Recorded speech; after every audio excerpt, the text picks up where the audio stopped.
number that would be calling. I'm again just finding out all of these things for the first time because I thought everything was worked out earlier.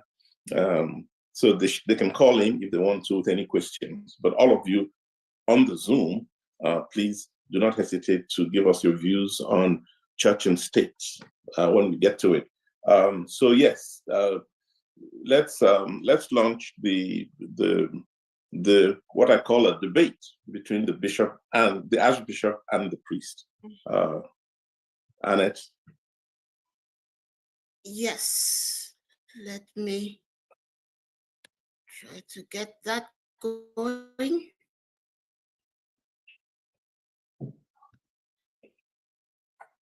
It's amazing how we miss Elizabeth when she's not here.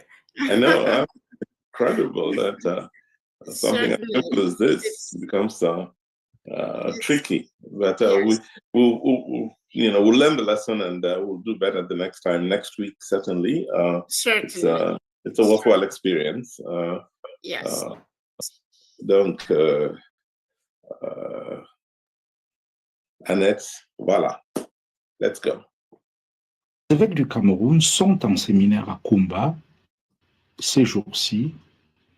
Et dans son discours d'ouverture, Monseigneur André Nkeya, président de la conférence épiscopale du Cameroun, demande aux Camerounais laïcs d'assumer leurs responsabilités politiques et sociales et de laisser les évêques proclamer l'évangile.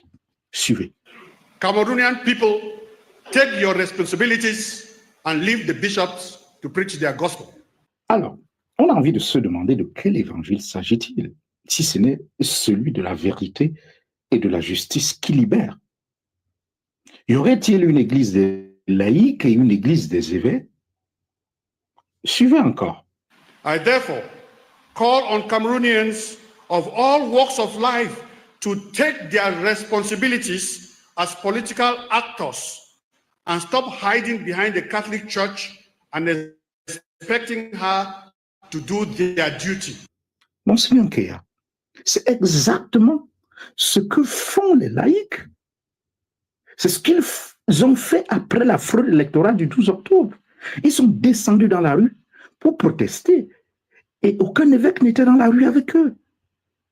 On dénombre aujourd'hui une quarantaine de morts et près de 2000 prisonniers qui croupissent dans les geôles du régime Biya. Et pendant ce temps, les évêques sont dans leur palais. Oui, ils assument leurs responsabilités. Ne leur donnez pas des leçons. Oui, les brebis payent le prix que les bergers que vous êtes, que nous sommes, n'osent pas payer. Ne leur donnons pas des leçons de responsabilité, s'il vous plaît.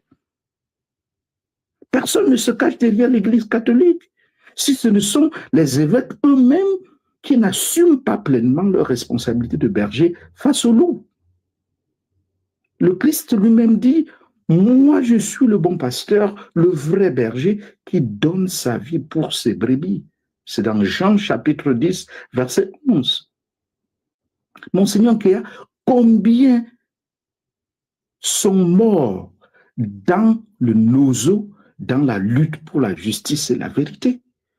Vous ne pouvez pas venir aujourd'hui dire que ce peuple meurtri n'assume pas ses responsabilités. Mais c'est quoi l'Église catholique? Sinon celle des évêques et des laïcs au service de la même vérité et de la même justice. Il y a là une ecclésiologie qui ne tient pas la route. Bien sûr, les distinctions de fonctions sont nécessaires. Bien sûr, c'est la responsabilité première des laïcs d'assumer avec intégrité les charges sociales et politiques. Mais c'est toujours avec le soutien des bergers que sont les évêques. Les évêques ne peuvent pas abandonner les brebis aux loups. En fait, Monseigneur Nkeya ne supporte pas qu'on reproche à l'Église son silence pendant la crise post-électorale. Parce que l'Église, dit-il, n'est pas une structure politique. Suivez. An Episcopal Conference is not a political party, nor is it an electoral commission or a constitutional commission to give results of elections in various countries. An Episcopal Conference is not an institution to be manipulated by political individuals and stakeholders with grievances against the state.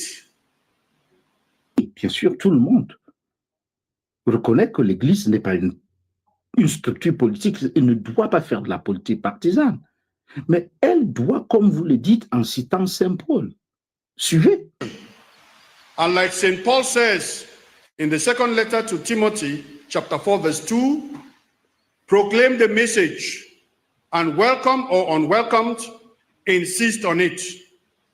Refute falsehood, correct error, give encouragement, but do all with patience and with care to instruct. Dénoncer le faux et corriger l'erreur. La conférence épiscopale a eu l'occasion de dénoncer le faux de la fraude électorale et elle s'est tue pour ne pas déranger Hérode au pouvoir. Monseigneur Kéa pourtant reconnaît que la préélection est marquée par l'incertitude. Suivez. We are meeting in a national context still marked by an uncertain post-electoral atmosphere. However, God, master of time and history, calls us to move forward with hope. Mais d'où vient l'incertitude, Monseigneur Kéa? Pourquoi évitez-vous des questions difficiles? D'où vient l'incertitude? Elle vient du sentiment qu'à ce peuple dont vous êtes les bergers, que leur victoire leur a été volée. Ils attendent que les bergers les aident à rétablir la vérité. Alors, Monseigneur Kéa, vous affirmez pourtant que la conférence épiscopale a diligenté une opération d'observation électorale. Suivez. Following the publication of our letter on the presidential election, we have, as in the past, decided to take part in the observation of the 2025 presidential election through the Episcopal Commission for Justice and Peace of our National Episcopal Conference. They thus covered 12,257 out of 31,635 polling stations, or approximately 39% spread across the country's 10 regions. In all the polling stations observed, the results for each candidate were made public. The public nature of the vote count allowed voters to identify with the announced results, and they left generally satisfied from their polling stations. However, they expressed hope that they would also identify with the results published by the Constitutional Council and that nothing would be altered by the authorities involved in this process. Mais pourquoi dépenser des millions dans l'observation électorale si ce n'est pour aider à la manifestation de la vérité? On ne demande pas à la conférence épiscopale de se substituer à Elekam ou à la Cour constitutionnelle, mais de dire la vérité des faits que ces observateurs ont établis dans les 39% de bureaux de vote. Quels sont les résultats dans ces bureaux de vote? Les évêques ont-ils peur de dire la vérité? Comme d'autres hommes politiques, calculateurs, opportunistes, qui cachent leur...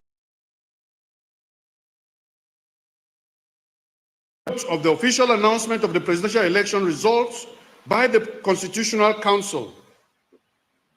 Unfortunately, contrary to what we had hoped for in our pastoral letter in 2025, our country experienced the inevitability of post-election violence with significant material damage and, sadly, loss of life. This is a situation that we deplored and strongly condemned. Vous regrettez la violence post-électorale avec un amalgame troublant. Là, vous mélangez les dégâts matériels et les pertes en vie humaine, sans reconnaître que les manifestants n'ont tué personne et que c'est l'État camerounais qui a tué en tirant à bout portant sur des civils et qu'aujourd'hui, Des milliers sont emprisonnés dans des conditions inhumaines. Aucune vie humaine ne vaut un dégât matériel, quelle que soit l'ampleur. En tant que pasteur, nous avons réaffirmé et réaffirmerons encore la mission d'évangélisation de l'Église qui doit prioritairement tenir compte de la promotion de la dignité humaine, de la fraternité et de la solidarité, loin de toute partisanerie politique. The church will continue her prophetic and evangelization mission. Monseigneur Keya, c'est le souhait de tous.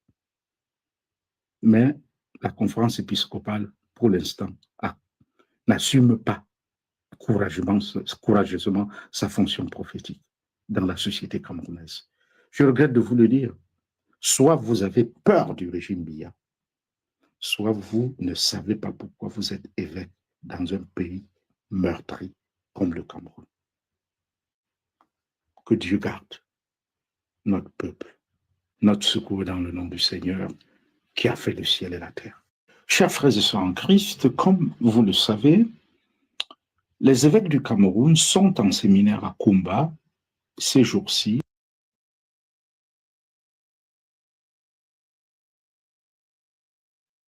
Thank you, Eric. That was it. Yeah. Very informative. Yes. Thanks, Annette. And I hope we've fixed the problem with Kingsley and the news summary from Mimi Mefo Info. But let's, we cannot let go this opportunity to open up this debate about the role of the church and the state. You heard,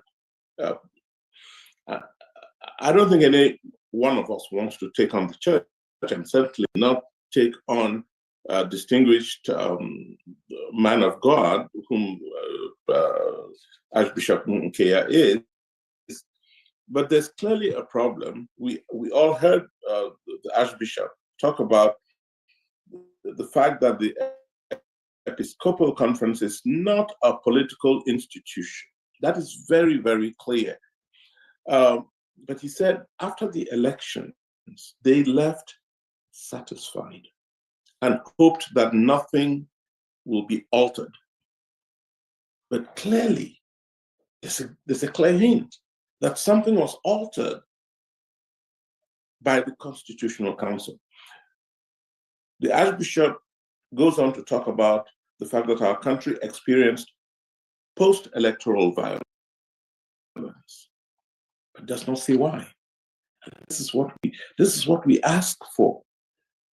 How did we go from being satisfied with what they saw and recording the difference in what the Constitutional Council said? This is the point.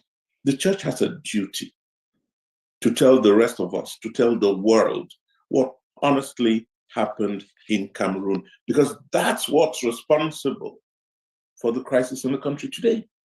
That's what's responsible for the inability of the current government to take control of the nation.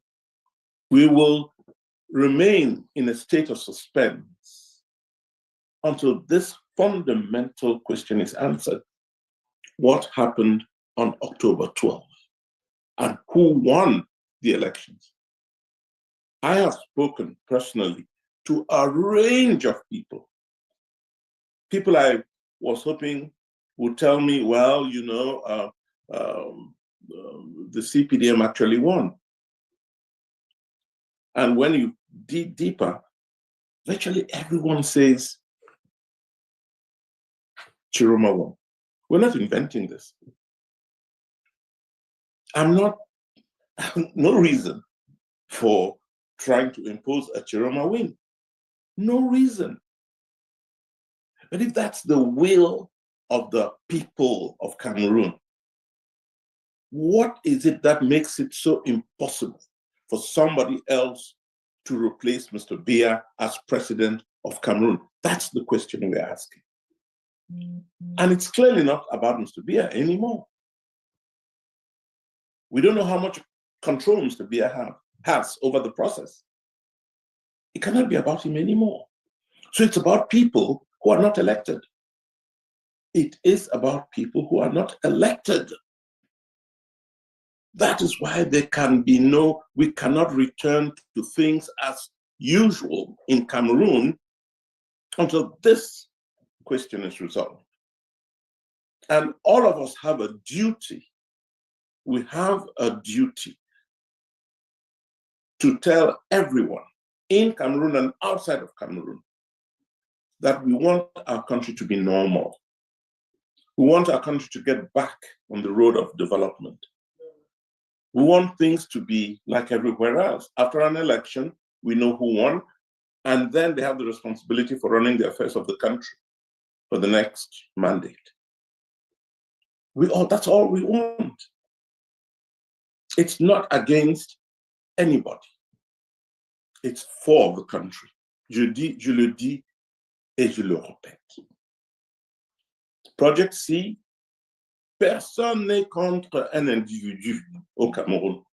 Personne n'est contre la grande dame de la République, Madame Chantal Biya. Personne. Ni Ngongo et tous ces autres-là. Mais ils ne sont pas élus. Donc, ils ne doivent pas gouverner le Cameroun. Le président Biya n'est plus au contrôle, parce que je suis sûr que si le président Biya était au contrôle, il allait reconnaître sa défaite. Le président Biya, comme le RDPC, mais le président Biya a perdu les dernières élections présidentielles au Cameroun. C'est la vérité. Et il faut que tous ceux qui aiment ce pays, qui aimeraient voir la fin de cette violence post-électorale qui s'est imposée, n'est-ce pas, à notre pays et qui nous empêche de reprendre la vie normalement, qui donne une image négative du Cameroun au monde entier, qui a poussé, n'est-ce pas, les institutions qui normalement devaient être nos partenaires, comme la Banque africaine de développement, la Banque mondiale, le FMI, la Commission européenne et tout ça, ce sont nos amis. Ils devaient normalement être nos partenaires dans la recherche, n'est-ce pas, des voies et moyens de remettre ce pays sur les rails. Mais eux tous doutent de la situation à Yaoundé. Et ça nous embête tous. C'est de ça qu'il s'agit. Alors donc, la question que vient de poser le révérend Ludovic à l'archevêque, c'est pourquoi ne pas reconnaître donc la vérité? Question de vérité. Pourquoi ne pas reconnaître la vérité?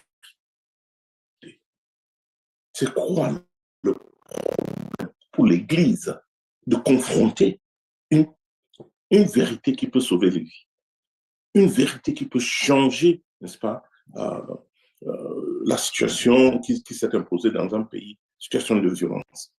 Qu'est-ce qui empêche à l'Église? On ne dit pas à l'Église de changer le résultat que le Conseil constitutionnel veut imposer, a imposé d'ailleurs.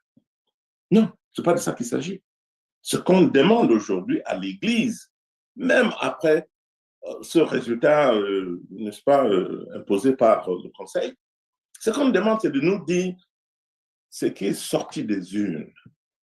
C'est que les 12 000, ce qui est sorti, n'est-ce pas, des 12 000 bureaux de vote que l'Église a vu, a surveillé. Ils avaient l'autorisation du gouvernement de surveiller ces urnes, ces bureaux de vote. Qu'est-ce qui en est sorti? Et c'est ça la question qu'on se pose. Et moi, j'espère que tous ceux qui sont avec nous aujourd'hui, dans cette conférence Zoom, sur les différentes plateformes, vont insister là-dessus, reposer cette question, demander que l'Église dise au monde entier la vérité. L'Église n'a pas le droit de cacher cette vérité. Parce que c'est cette vérité qui va sauver les vies. C'est cette vérité qui va nous sauver. The truth will save you. I'm not the one saying this, because truth is absolute. Truth does not come in halves. The truth is absolute. Save Cameroon. Let the truth save Cameroon. Let the church in Cameroon stand with the truth. And the good thing is there are people in the Catholic Church in Cameroon who want to stand with the truth. We know that the Archbishop of Douala, Cleda, for example, has insisted on the need to stand with the truth. Let the church do that. Tell us, so that we save lives, so that we can avoid the violence in the country, so that we can get back on the road of development and progress in Cameroon. And bring back Issa Chiroma, who, by all accounts, seems to have won. Let him come back to Cameroon. Why is he on exile? Why is it that everybody who's come close to or actually beaten Mr. Biya in elections, why is it that they have to suffer? Why is it that Frundi had to stay under house arrest after he beat Mr. Biya in 1992? That Maurice Kamto had to be in jail for attempting and coming close, maybe, to actually beating Mr. Biya, had to go to jail. And that Issa Chiroma, who comes close or actually beats Mr. Biya, has to go on exile. Mais c'est quoi avec le Cameroun? C'est quoi avec le Cameroun? Que ceux qui menacent le pouvoir soient éjectés du système, emprisonnés, mis en résidence surveillée ou sont obligés d'aller en exil. Why is this happening? C'est ça la question qu'on doit se poser. Chaque Camerounais doit se poser cette question. And not accept the situation that we have in the country now. And I want all of our friends, all of our families and friends in Cameroon to know that we are not against them. We are for the country. We are for Cameroon. C'est de ça qu'il s'agit. So we'll be talking about all of these things, about truth, about faith. Eric, I think I'll just want to step into a bit because you've touched on the issue of the bishops and what the Archbishop Nkea said with regards to the numbers that they got accreditation for. Yes, and it's important to also get some things into context here. That's important. Very much. Yes. I know you are following this up as one of the people monitoring those elections. So please one of the things is that in the DRC, historically, we've seen how bishops stepped in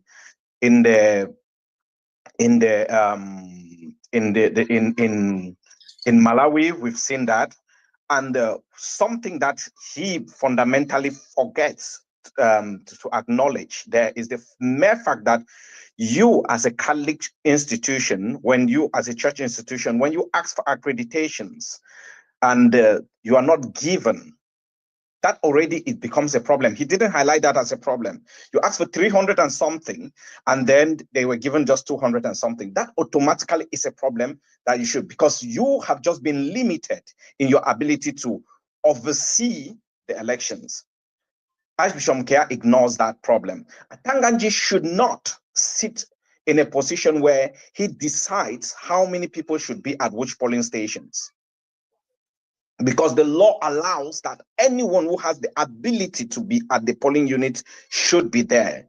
So basically, that is the first step where we see that it's not just the result itself, the process was already manipulated in favor of someone. The Minister of Territorial Administration, who paradoxically also was campaigning for the CPDM on the ministerial social media, basically showing that he is using a state institution in favor of a political party, suddenly was the one who decided how many people the church could send. He should have challenged that. The moment that happened, they should have challenged it. That's the first thing. The second thing is that DISO, the project that we worked on with Michel Ndoki, we showed them using the law that you do not actually need accreditation if you want to do something parallel, because accreditation means you're basically asking the person you want to. It's like you want to, you've been called to investigate someone, but you need their permission to investigate them. You want to because the whole reason for monitoring is so that you can be able to sit. If Elecam was doing its job, you don't need monitors.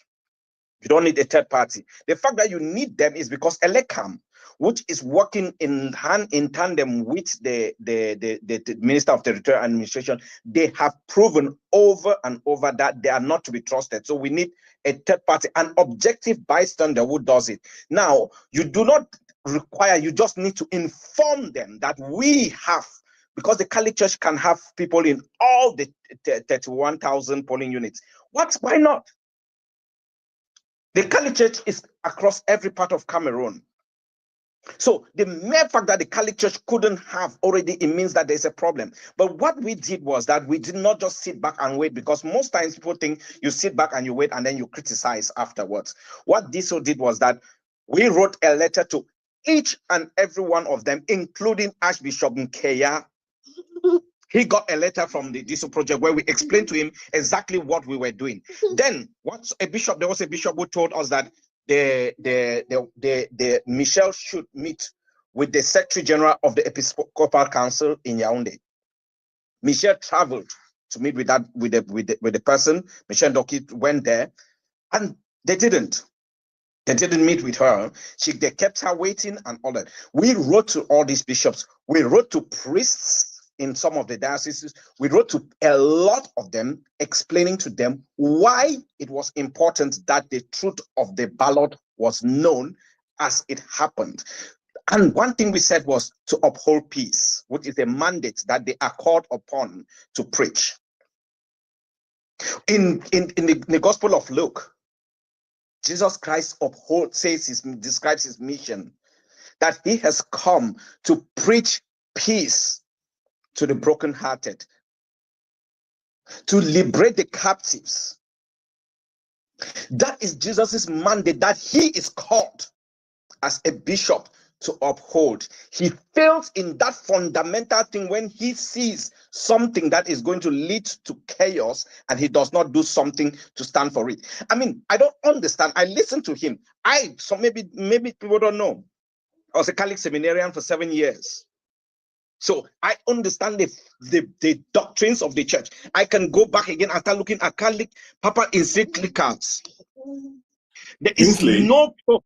Yeah, there's no pope that has come and has not written encyclicals that looks at social justice. It's a fundamental mission of the Catholic Church to talk about social justice, to talk about all these things that happen. I mean, Pope Paul VI and Pope John Paul II. I mean, the problem in Poland was solved by Pope John Paul II. It's political. So what exactly is he talking about? What exactly is his role? Because this was the point, was that we need to avoid peace. We need to avoid conflict. We need to avoid the violence that took. Now they failed and 64 people at least died. And this is what Father Ludovic is not happy about, is that there are people in prison, all of that because the church chose to be silent. And we are talking about, he was opening an Episcopal conference there as the president. What he didn't say there was that some of the bishops abandoned the Episcopal conference and went to Yaoundé to shake hands with Biya for a few seconds. Tell us, Kingsley, do we know what the church's own count? We're not asking for the church to declare the victory of Biya or Chiroma. We just want, do you know, and you were very close to this, do you know who of the 12,000 votes came out in the lead? Do you know? Do you have that information? They've not released it, but then, I mean, he himself, Nkeya, would know, because he went through the seminary and he studied philosophy, and there's something called deduction. You can deduce a conclusion. There's a principle of deduction in logic, where if the Constitutional Council's results that they announced matched what Nkeya had found, and the Catholic Church had found, then the Catholic Church would have simply just put it out because it confirms, it's an affirmation, then there's no contradiction. The mere fact that they chose to be silent meant that there was a contradiction and they're avoiding conflict with the state. And he said, when you look at, you've just analyzed that, he said he saw what they saw, they were happy because, of course, everyone, he is a Cameroonian. If a Cameroonian should focus on this and leave the bishops, oh, he's no more a Cameroonian because he's now a bishop. You are a Cameroonian. You are first and foremost a Cameroonian, and secondly a bishop.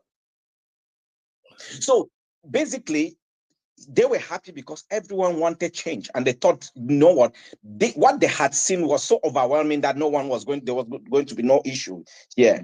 Then they noted, now this is the thing, there's a change in tone. They now noted the decisions of the Constitutional Council. So he shifts from they being happy to noting. That means it is a contradiction. Now that is where the bishop has failed, and he continues to fail. The whole Episcopal Council fails us Catholics. Those of us who are so embedded in the church, we feel that, and people are asking, I've seen someone ask why we are just talking about the Catholic Church. It's because it's the biggest church in Cameroon, in the world. Kingsley, we'll have to go to the Mimimefo report, but just before we do that, I've just noticed someone say that the Father Ludovic published those church results. We just want to know what did the results show, and I want to call on Leopold Nzese, who saw what was published, and for him to tell us what he saw. We're not asking for anybody to determine what the outcome was, but just tell us what you saw. What you saw coming out of those 12,000 ballot boxes. Eric, I mean, it will be shocking if we are pretending that we don't know what the results are, because this all had similar results. We had results, and we know who won the elections. We called it out that Issa Chiroma Bakari won. So from this, you're telling everybody that from Disso's point of view, Issa Bakari won. You're saying that. Yes, of course. Can you just let Mr. Nzoso, who saw the published results by the Father Ludovic, can we just let Leopold, can you just come in and tell us what you saw? You know, this is a small problem that we need to resolve. What did people actually it's good see? that, I mean, now we are just establishing that if we know the truth. Yes. The church saw the truth, and then Father Archbishop Kea chooses to be quiet. Then we can live here knowing that he basically chose to either lie on the pulpit or he chose to be silent, which is part of complicity. So that's just what. Absolutely. So Leopold, it's over to you if you're there. Can we bring him in? Yeah. Thank you, Eric. Actually, Kingsley said it all. What Father Ludovic Lado published in November was clear enough that Mr. Chiroma won the elections with no doubt. And he took the responsibility to publish it because, you know, the church was still hesitating. And this betrays the fact that actually the system, Mr. Biya, lost the elections. That's it. And I'll find the document again. It was a one-page document. I'll find it and make it public again in our forums. Okay. Thank you very much, Leopold. So we'll, again, you know, I'm sure either the Archbishop or somebody close to him is following this program. And all I want to ask, I have the utmost respect for Bishop Nkea, and he's a wonderful person, and I really hope that he understands where we are coming from when we say, just tell us what you saw. We're not saying change the results, just tell us what you saw. If Chiroma won based on your count, say it. Find the courage. The church should find the courage to say it, because it is that which has led to the frustrations that we are seeing. So anybody who's close to the Archbishop, please get this message to him that Cameroon needs to know the truth. It is the truth that will save us. And having said that, Kingsley, can you give us a summary of what happened in the week, if you have that, and if you don't, then we'll go on to the next thing. Kingsley? I do have it. Kingsley Yes. has Coming from either Annette or Judith. Okay, Annette, please. I do have it. Kingsley has shared that with me. so I will be sharing it. However, I would like, sorry about that. However, I would like to take this minute just to talk a little bit about fundraising. As we all know, we are getting into 2026, and our mission here has never been more critical. We are mobilizing resources to protect our civic space. The voice of the people cannot be silenced. In order to do that, we need to mobilize resources. So please, if you'd be so kind as to think about this as you get into 2026, our president-elect is still out there. People in Cameroon have their backs against the wall. We have a lot of children, 14 years old, arrested, thrown in jails with adults just because they stood out to speak. This is not acceptable, and Project C has been working along with other civil societies on the ground to come to their aid. So please do not forget about that. Do not forget about the people who have put their necks out there.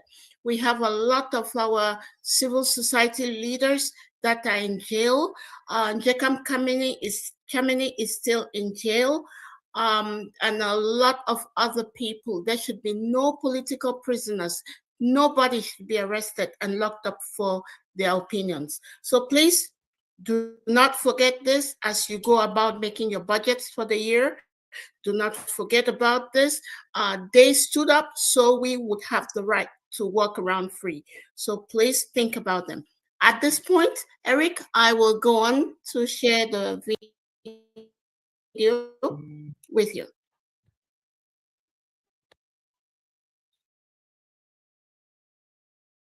And I realized that I think Ari is back, which is wonderful. I hope it's the case, and that he'll take this over immediately. Thank you, Annette, for watching. So I will just, as usual, it is a try and error at this stage. So, but we should be good. I think this should work.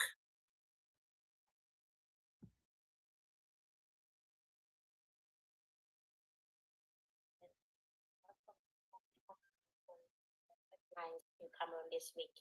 The National Episcopal Conference of Cameroon has just concluded its annual conference in Kumba in the Southwest region. And for the first time since the disputed 2025 presidential election took place, the church's leadership is public criticisms. Pardon? Conference President Kia pushed back sharing. I don't know if it's me. Oh, the video is not sharing. He said, We don't have the video. Oh. And when the Okay. bishops do not say Let's have the video. Yes, I will start it again. place, This putting is, St. Paul, Archbishop Kia. as I said, this is is to preach. all in trial and Yes. error. What are you getting? What are you We seeing? just right see your now. name. Because I tried. Oh, okay. Let me try again. And it's good that Ray is going through seeing this from the other side. So Okay. He So knows- he knows what happens when he's not here. I endeavor to do this again. Mm. Share. Yes. Huh.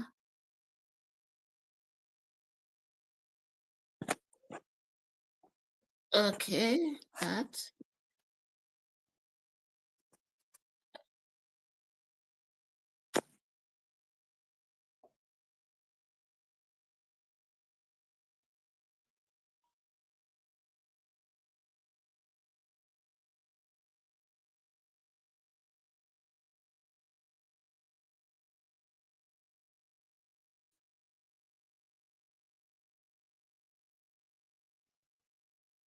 Good day, ladies and gentlemen. Welcome to Can you see? No, News you Stories still from cannot.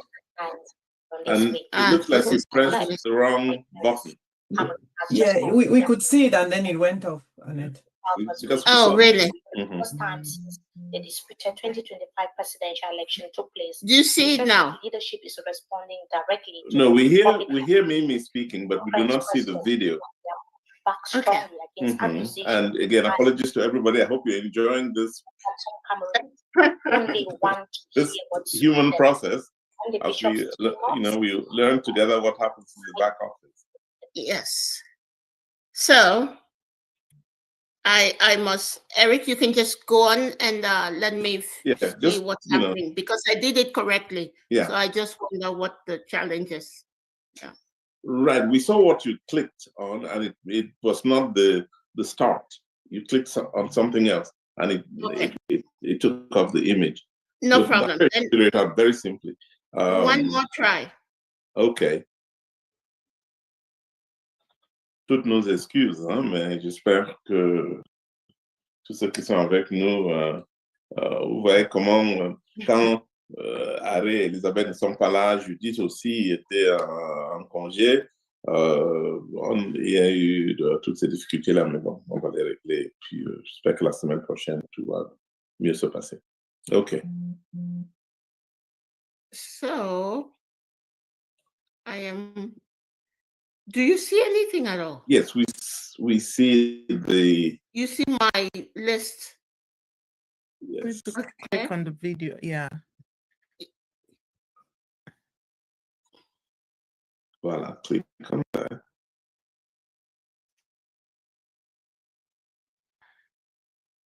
Ladies and gentlemen, is that good? It's just giving us the audio, not the video. Okay. For some reason, I am having a problem.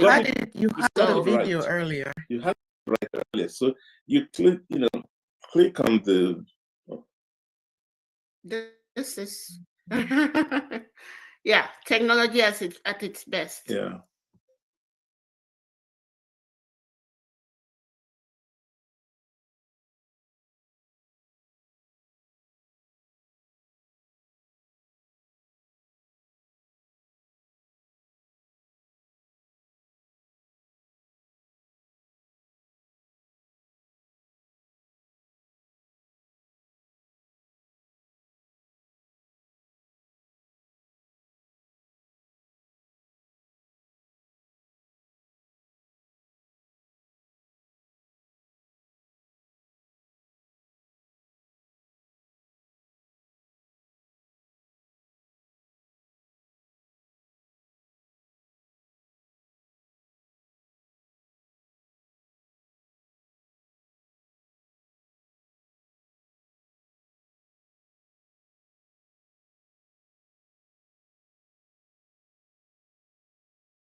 Ladies and gentlemen, welcome to some of the top news stories that made headlines in Cameroon this week.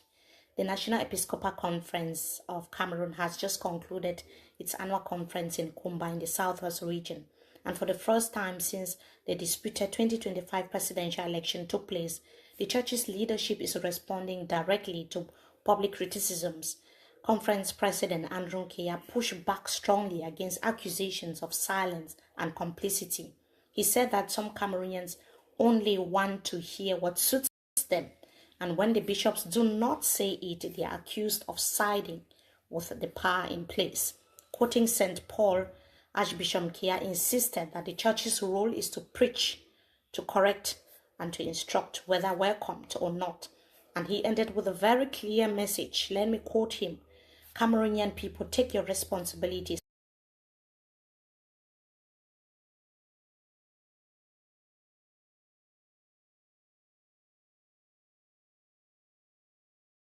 and leave the bishops to preach their gospel.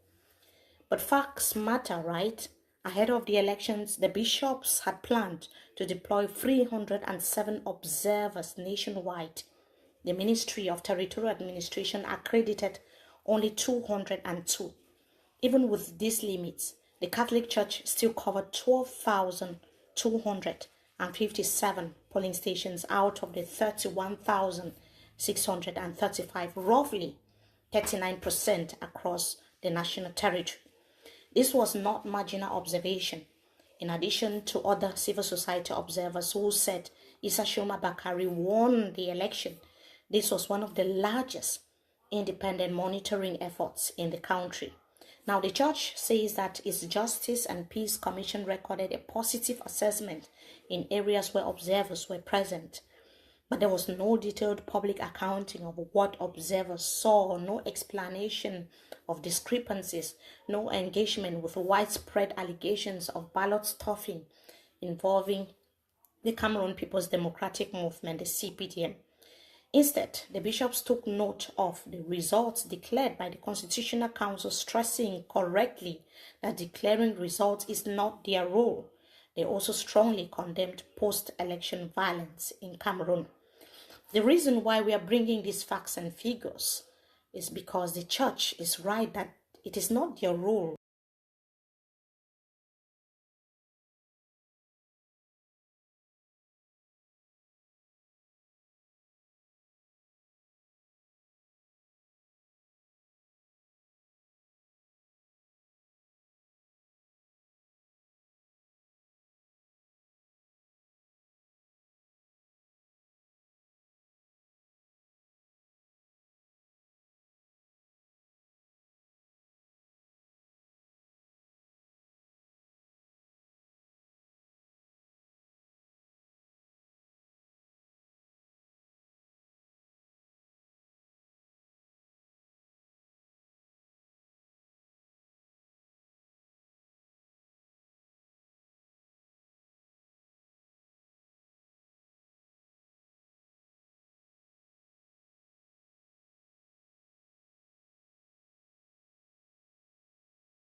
This story is that all the victims are young Cameroonians, and on the other side, young Cameroonian soldiers continue to die as well.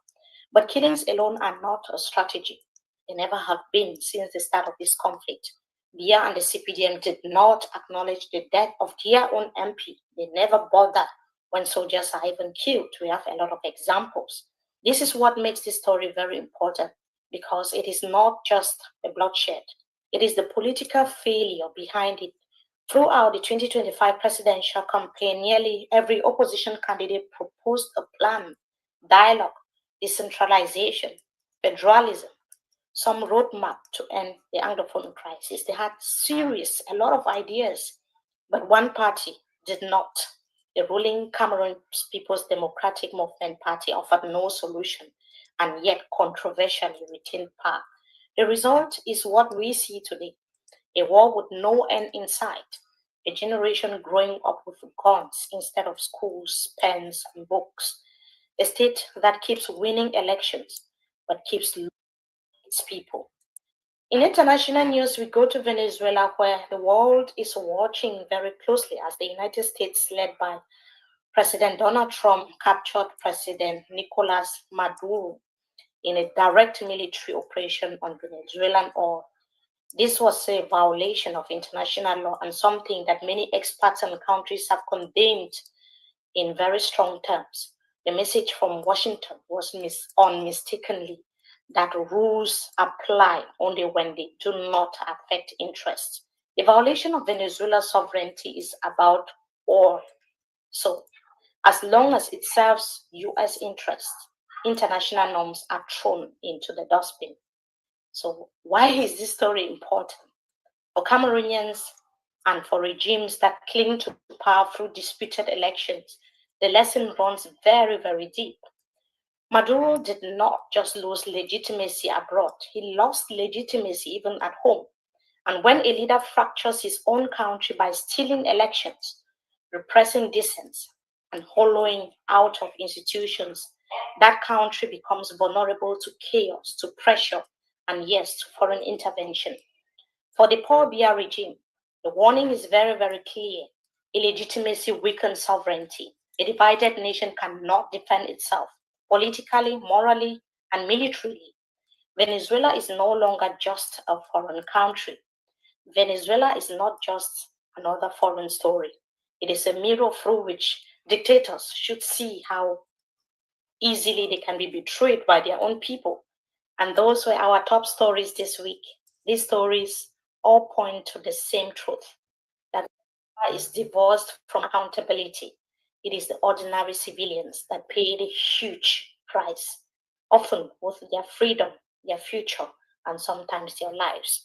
Thank you so much for watching. We shall be right back next week with another summary of what made headlines in Cameroon. Goodbye.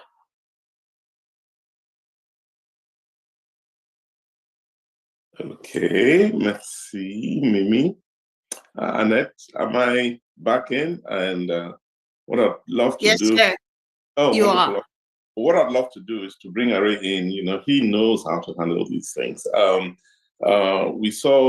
We touched on the truth of the church and all of that. We also touched on in Mimi's summary the New Year wishes, and then the Maduro story, which we have to talk about. But Ari, if you're in, do you want to take this over and do what you do so well? Otherwise, I'll go on and we'll talk about the number of things that are pending. Eric, Maduro story, the cabinet appointments that we've been expecting. Yes. Yeah, Eric, I'm sorry. I would still need a few minutes to settle down, Okay. so you can keep going. Okay. But I just want to thank everybody for being here, and absolutely love the summary of the news roundup from Mimi and how relevant that is to the conversation that we're having and the Cameroonian situation. Knowing that even the Cameroon situation is not divorced from the international circumstances or international news, but even more importantly, in the context of the church. For those listening, and I hope that the people in the church are listening, and the faithfuls, the idea of this session is not really that we are against the church, but believe it or not, even with the Anglophone crisis, one of the institutions that has been most stable across Cameroon and across even the Anglophone region is the church. So the church plays an integral role in the story and history of Cameroon, that it cannot be seen as separate from this question. What the church knows as the truth should be what the faithfuls believe in. If the gospel is the truth, then the results of the elections as the truth is gospel and should be preached as gospel. So it's really important for this to be seen as a moment of test for the Catholic Church, but also test for the faithful. Because for every Sunday that people across the country give their time to the church, their attention to the church, is for them to leave there believing that their spirits are lifted by this place that stands for, safeguards, protects, and upholds the truth. And this has been a letdown. Whether the bishop believes it or not, it is the expectation of the people that is now in question, because the people feel betrayed by this one institution that should have been the place that brought us together when everything else failed. Yeah. I just wanted to throw that in, but I'll be back in a few minutes. Sure. Thank you so much, Ari. Annette, are we... Oh, ok. Ah, mais voilà, Herman, c'est toi qui devrais prendre la parole et s'il te plaît, je te le donne. Si tu peux résumer aussi tout ce qui a été dit en anglais. À toi, Voilà. Herman. Merci beaucoup, Eric. Il est vraiment important que on a bien écouté ce que Monseigneur Nkea a dit. Et moi-même qui parle, je suis un produit de l'enseignement d'élite catholique, parce que moi-même, je suis un produit de l'Université catholique d'Afrique centrale. Toutes les études, tout le master degree, tout ce qu'on peut imaginer comme bachelor, master degree, je l'ai passé à l'Université catholique d'Afrique centrale sous la conduite des jésuites. Et nous connaissons l'importance que l'Église catholique accorde à la justice sociale, à la vérité. Et tout à l'heure, on l'a dit, vous connaîtrez la vérité vous affranchira. On comprend que l'Église catholique dit qu'elle ne se positionne pas dans une logique de publier des résultats. On comprend qu'elle ne veuille pas se substituer. Mais il faut qu'on comprenne aussi que l'Église catholique est extrêmement écoutée. Elle est sur un piédestal au Cameroun. Sur les 30 millions de Camerounais, on compte pas moins de 15 à 20 millions de personnes qui se réclament catholiques. 10 à 20 millions, une moyenne de 15 millions. Donc, comment est-ce que l'Église catholique se trouve, pense, lorsqu'on a une répression qui fait plus de 60 morts, 2500 personnes emprisonnées? C'est le type de répression qu'on n'avait jamais vu au Cameroun. Donc, il est important de comprendre qu'on se trouve à une croisée des chemins où, souvenons-nous de ce que Desmond Tutu disait, lorsqu'en situation de dictature, tu choisis le silence, c'est probablement que tu as choisi le camp de l'oppresseur. Donc ça, c'est quelque chose à garder à l'esprit. Et on comprend l'embarras que ça puisse susciter. Pour que les choses soient un peu plus claires pour nous, j'ai choisi de publier les résultats que l'Église catholique au travers de Ludovic Lado avait publiés. Tout le monde peut avoir accès dans la page des commentaires. Et il a bien fait de montrer à la fois les résultats de l'Église catholique et les résultats de l'ECAM. Même si on comprend à un certain niveau que l'Église catholique ne veuille pas dire ce qu'elle a vu, il serait aussi important de comprendre qu'une dichotomie au sein même de l'Église catholique ne plaide pas en sa faveur, n'aide pas les Camerounais à lui faire totalement confiance comme par le passé. Donc, il serait important de comprendre que c'est un mauvais message. C'est un message de doute lorsque certains prêtres peuvent s'exprimer d'une certaine façon, tandis que d'autres choisissent soit de garder un silence complice, soit de garder un silence au nom de la traditionnelle attitude neutre de l'Église catholique. Est-ce que vous imaginez, sur une scène de crime, qu'un témoin clé, un témoin qui a vu, un témoin qui a été présent, à la fin puisse dire aux enquêteurs, oui, il y a eu un crime, oui, telle personne a été barbarément assassinée, mais mon rôle n'est pas de vous dire ce qui s'est passé, mon rôle était juste d'enregistrer pour moi-même ce que j'ai vu et de rester tranquille. Quelle justice, quelle cour, qu'elle soit militaire ou civile, va laisser ce témoin rentrer librement chez lui et dire, OK, c'était pour tes propres archives. Donc, quelque part, on les comprend, mais ça ne tient pas devant la vie humaine. La vie humaine a beaucoup plus de valeur que des simples principes de neutralité. Jusqu'aujourd'hui, on a plus de 50 familles qui sont endeuillées au Cameroun. Comment est-ce que l'Église catholique se positionnerait par rapport à la souffrance du prochain, par rapport à la justice sociale, qui est un des piliers du catholicisme? Comment est-ce que les évêques, comment est-ce que la Conférence nationale épiscopale des évêques s'adresse aux familles? Quelle consolation est-ce que l'Église catholique peut apporter aux familles endeuillées, si ce n'est aider à établir la vérité des causes qui ont conduit à la perte des personnes qui leur sont chères? Donc, c'est ce type de questions qui serait important aussi que l'Église catholique se pose. Donc, pour résumer, c'est vrai qu'Aré a dit, nous ne sommes pas là pour faire un procès. Nous ne sommes pas là pour jeter l'anathème sur l'Église. Mais nous voulons, au regard de la crise post-électorale camerounaise, que l'Église catholique puisse comprendre quel est le sentiment des Camerounais. Ça, c'est capital. Donc, le Cameroun est en train de passer par une période où ça se ressent dans l'air. C'est lourd, c'est à couper au couteau, qu'il y a un malaise généralisé. Et l'Église catholique a souvent été un centre de confiance. Tout le monde, les Camerounais ont traditionnellement fait confiance à l'Église catholique. Et il est important qu'il n'y ait pas une rupture. Parce que les Camerounais actuellement ont un sentiment de trahison. Il faut le dire. Ne jouons pas sur les mots. Les Camerounais ont un sentiment de trahison. Ils ont l'impression d'être laissés tomber, que l'Église est en train de les laisser tomber. Donc, c'est pourquoi j'ai pris le temps de publier ces résultats auxquels nous pouvons tous avoir accès. Et il serait important que l'Église comprenne que il y en a qui ont, comme le père Ludovic Lado, qui était attendu ici, qui ont pris sur eux de dire voilà la vérité. C'est la vérité qui nous a franchis. Ce ne sont pas les discours. Ce n'est même pas notre idéologie, c'est la vérité. Et la vérité se défend d'elle-même.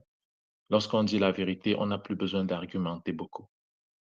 Donc, c'est ça que j'ai voulu apporter parce que Eric tout à l'heure avait dit celui qui avait les résultats, si quelqu'un pouvait les apporter, ce serait bien.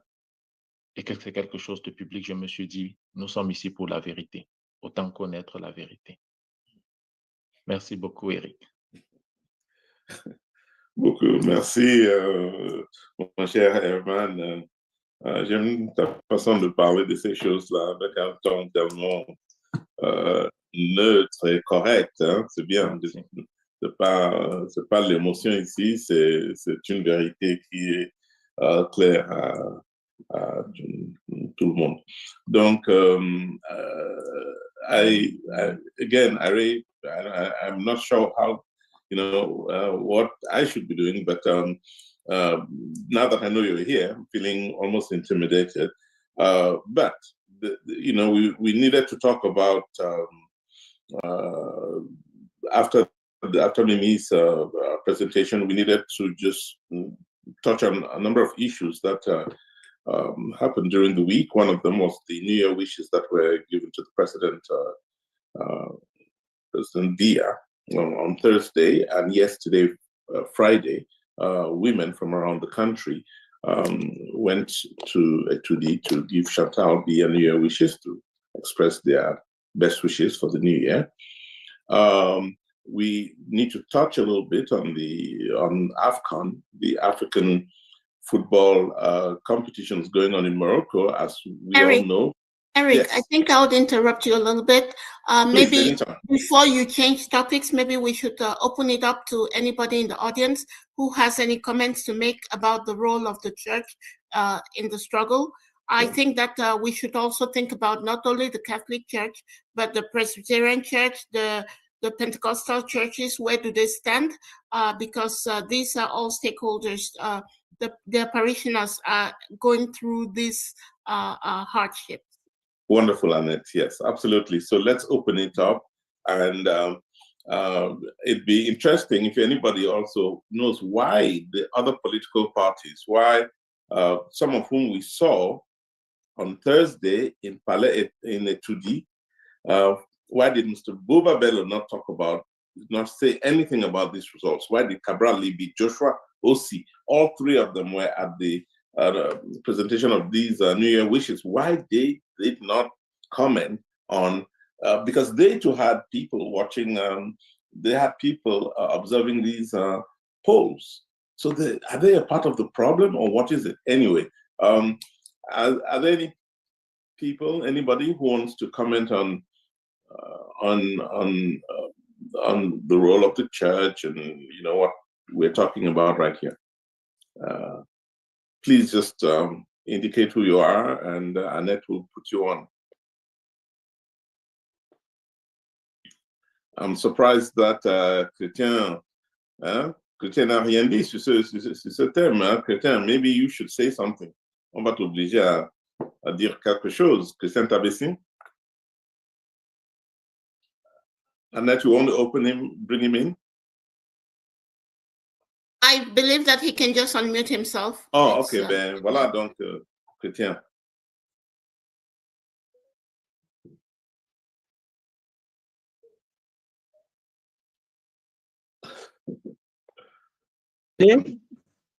Ah, mais voilà. Oui.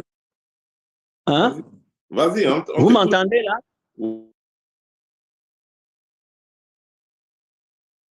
Ah oui, oui, oui. Oui, bonsoir. C'est toujours avec grand plaisir que je me retrouve dans ce forum et à chaque samedi après-midi. Non, j'ai suivi avec beaucoup d'attention les débats. Hein. Je pense que Eric, tu me connais, j'ai pas grand-chose à dire. Qu'est-ce que tu veux que je rajoute?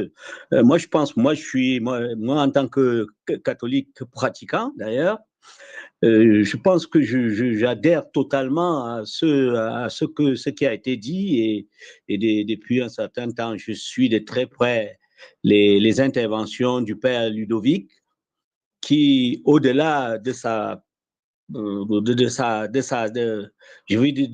statut d'homme de l'Église catholique, essaye un peu de repositionner la problématique du Cameroun en la situant dans le cadre de la vérité. La vérité, tout simplement, rien que la vérité. Rien que la vérité. Je pense qu'il a été dit tout à l'heure, c'est que nous devons tous, et plus particulièrement nos pasteurs, nous devons tous effectivement nous en tenir, et ça faisait partie d'ailleurs de ton préliminaire. La question n'est même plus de savoir si on aime ou n'aime pas Issa Chiroma, mais qu'est-ce que les Camerounais ont dit le 12 octobre, tout simplement. C'est ça qu'il faut rétablir. C'est ça qu'il faut rétablir. Ça fait plusieurs années que les Camerounais s'expriment, hein, lancent des cris d'alarme. Hein. Cela a commencé en 92 avec Frundi, où les Camerounais sont exprimés, tu l'as bien dit, Eric. Ça a suivi avec Kamto en 2018, tu l'as bien dit. Et là, maintenant, avec Tioma, moi, je pense que le verre est plein. Le verre est plein. Et je pense qu'il va falloir tout simplement, ce qu'on reproche aujourd'hui à la conférence épiscopale, c'est que les individus s'expriment, que les fortes têtes s'expriment, c'est une chose, mais ce que nous attendions et ce que nous attendons effectivement de la conférence épiscopale, c'est qu'en tant qu'entité, qu'elle puisse effectivement, c'est-à-dire qu'en plus de ce qu'a dit le Monseigneur Kea, qu'ils disent la vérité, qu'ils disent lors d'une grande réunion comme celle-là, que sur la base, nous ne sommes pas le Conseil constitutionnel, nous ne sommes pas ELECAM, cependant, nous avons été acceptés, on a accepté que nous participions effectivement à la quête, à la collecte des résultats. Sur les 12 000 procès-verbaux que nous avons, il s'avère que voilà les résultats qui sortent de ces 12 000. C'est tout ce qu'on leur demande de dire. On ne leur demande pas de dire qu'un tel et un tel a gagné. Et après, maintenant, le peuple camerounais en fera ce qu'il entend et les organisations concernées. Donc, Eric, qu'est-ce que tu veux que je dise de plus par rapport? Merci. Merci. Non, merci. Voilà. Chrétien, ton point de vue a toujours pesé, a toujours compté, et c'est toujours un plaisir de t'entendre et de t'avoir avec nous. Je ne sais pas si Cyril... We have Amel. We have Amel Mbappé who is asking to speak. Please. So, Amel, you can unmute yourself. Fantastic. Okay. Over to you, Amel, please. Okay. Amel, I'm trying to...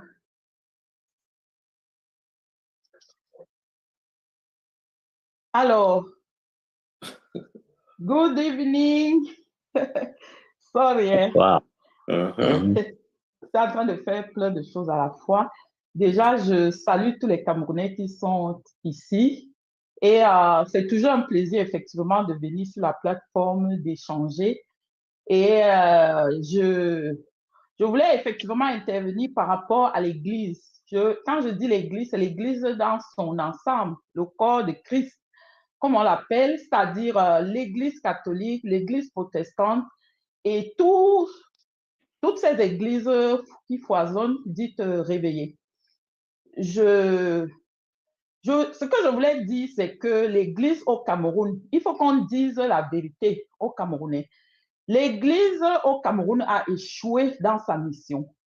Elle a échoué dans le sens où, en observant depuis des décennies, on se rend compte que, en fait, l'Église qui est supposée être dans les valeurs chrétiennes, les valeurs de Jésus-Christ, c'est-à-dire la solidarité, le partage, la compassion, l'Église qui est supposée être toujours du côté des plus vulnérables, c'est-à-dire de la veuve, de l'orphelin, des pauvres et des démunis, des laissés pour compte dans la société. Aujourd'hui, l'Église est du côté du bourreau.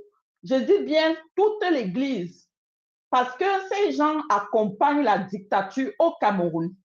Et quand Monseigneur Nkea dit que l'Église catholique n'est pas une association, un parti politique, ou alors c'est une association apolitique, moi j'en conviens bien, mais on ne leur demande pas en fait de s'engager en politique. On leur demande juste d'appliquer la parole de Dieu. Comme vient de dire la personne qui était avant moi, vous connaîtrez la vérité et la vérité vous affranchira.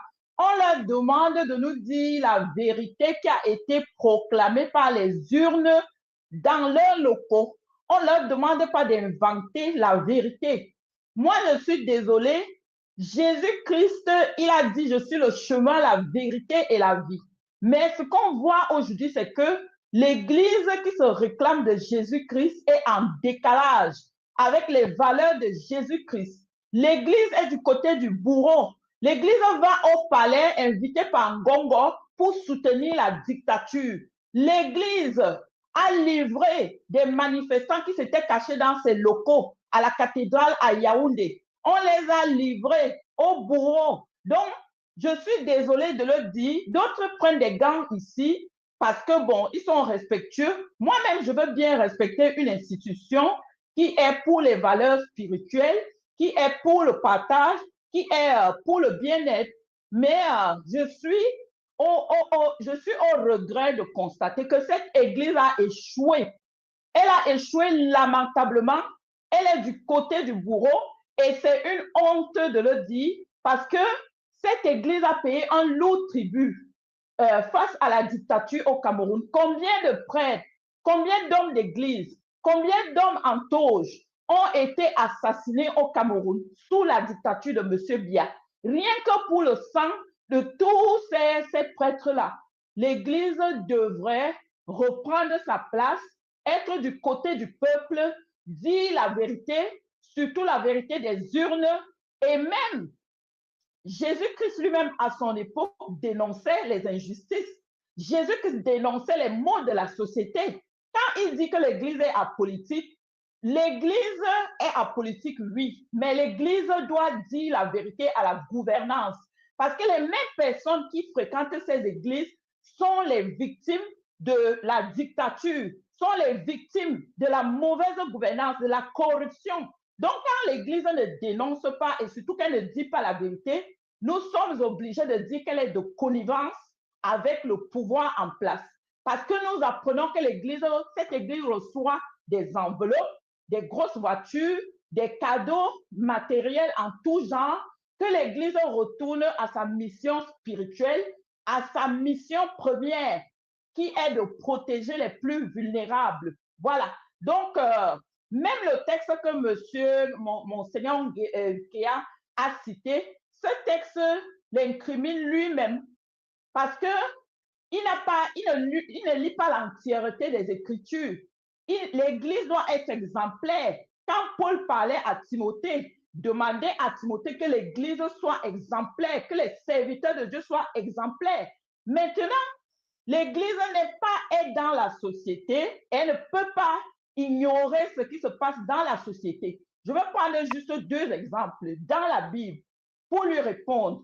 On a dans l'Ancien Testament, on a deux exemples patents. On a Joseph et on a Daniel. Voilà deux serviteurs de Dieu, deux hommes de Dieu qui ont été au cœur de la gouvernance, mais qui ont parlé en faveur des pauvres, qui ont dit la vérité à des dictatures, je peux appeler ça des dictatures, ou alors des gens qui étaient au pouvoir mais qui prenaient des mesures qui n'allaient pas dans le bon sens. Ils ont parlé de manière audacieuse, de manière courageuse pour faire entendre la voix de Dieu. Donc, pour terminer, je redis que l'Église fasse entendre la voix de Dieu au milieu de toute la cacophonie qu'on a. Que l'Église nous dise ce que Dieu pense des injustices, des abominations, des crimes rituels, de la corruption et de toutes les inégalités que les Camerounais subissent depuis 43 ans. Voilà, ça ne fait à rien d'être dans cette attitude hypocrite-là et de se réfugier derrière les petites réflexions et dire que non, l'Église est apolitique, nous on n'est pas ailés comme non. L'Église est impliquée dans tout ce qui se passe dans une société. Et quand il n'y a pas la justice sociale, l'Église doit dénoncer et dire aux gouvernants ce que la parole de Dieu dit. Voilà, c'était ma contribution. I call this young lady one of my favorite daughters, so maybe you can see why. She's got a lot of energy and truth. Maybe I will summarize in English. Okay, go ahead. Yes, for our fellow brothers and sisters, the English speakers here, what I'm saying is that the church in Cameroon as a whole, that is the Catholic Church, the Protestant Church, and even the evangelistic church or the newborn, all that movement, these people are condoning evil, which is against the word of God. Because what the word of God says is not what these people are doing. What Bishop Nkea said is completely contrary to what the word of God will ask servants of God, men of God to do in society. You cannot separate the church as an institution from the social life in a country. They are part of it because the members of the church are the same that are the victims of the poor governance, injustice, corruption, and all the evil we are seeing in the Cameroonian society. So Bishop Nkea and all the priests, all the pastors, and all the men and women of God, they will do better to denounce what the dictatorship is doing in Cameroon. And it is so outrageous because the Catholic Church especially has paid a heavy toll. This dictatorship has taken a heavy toll on the Catholic Church. How many priests have been assassinated or killed within 43 years? Many, tens of them, many of them. And the church, unfortunately, is condoning that. The church is not condemning, and the church is moving along with this dictatorship, this bloody dictatorship that we have in Cameroon. It is about time men of God, the Church of Christ, came back to the values of Jesus Christ. Because even in the history of the church, from the Bible, we see men of God that were involved in governance. They went there boldly and they told evil rulers that they were doing evil things. They were not cowards. The church leaders in Cameroon today are cowards. I am very sorry to say that, but it is the truth.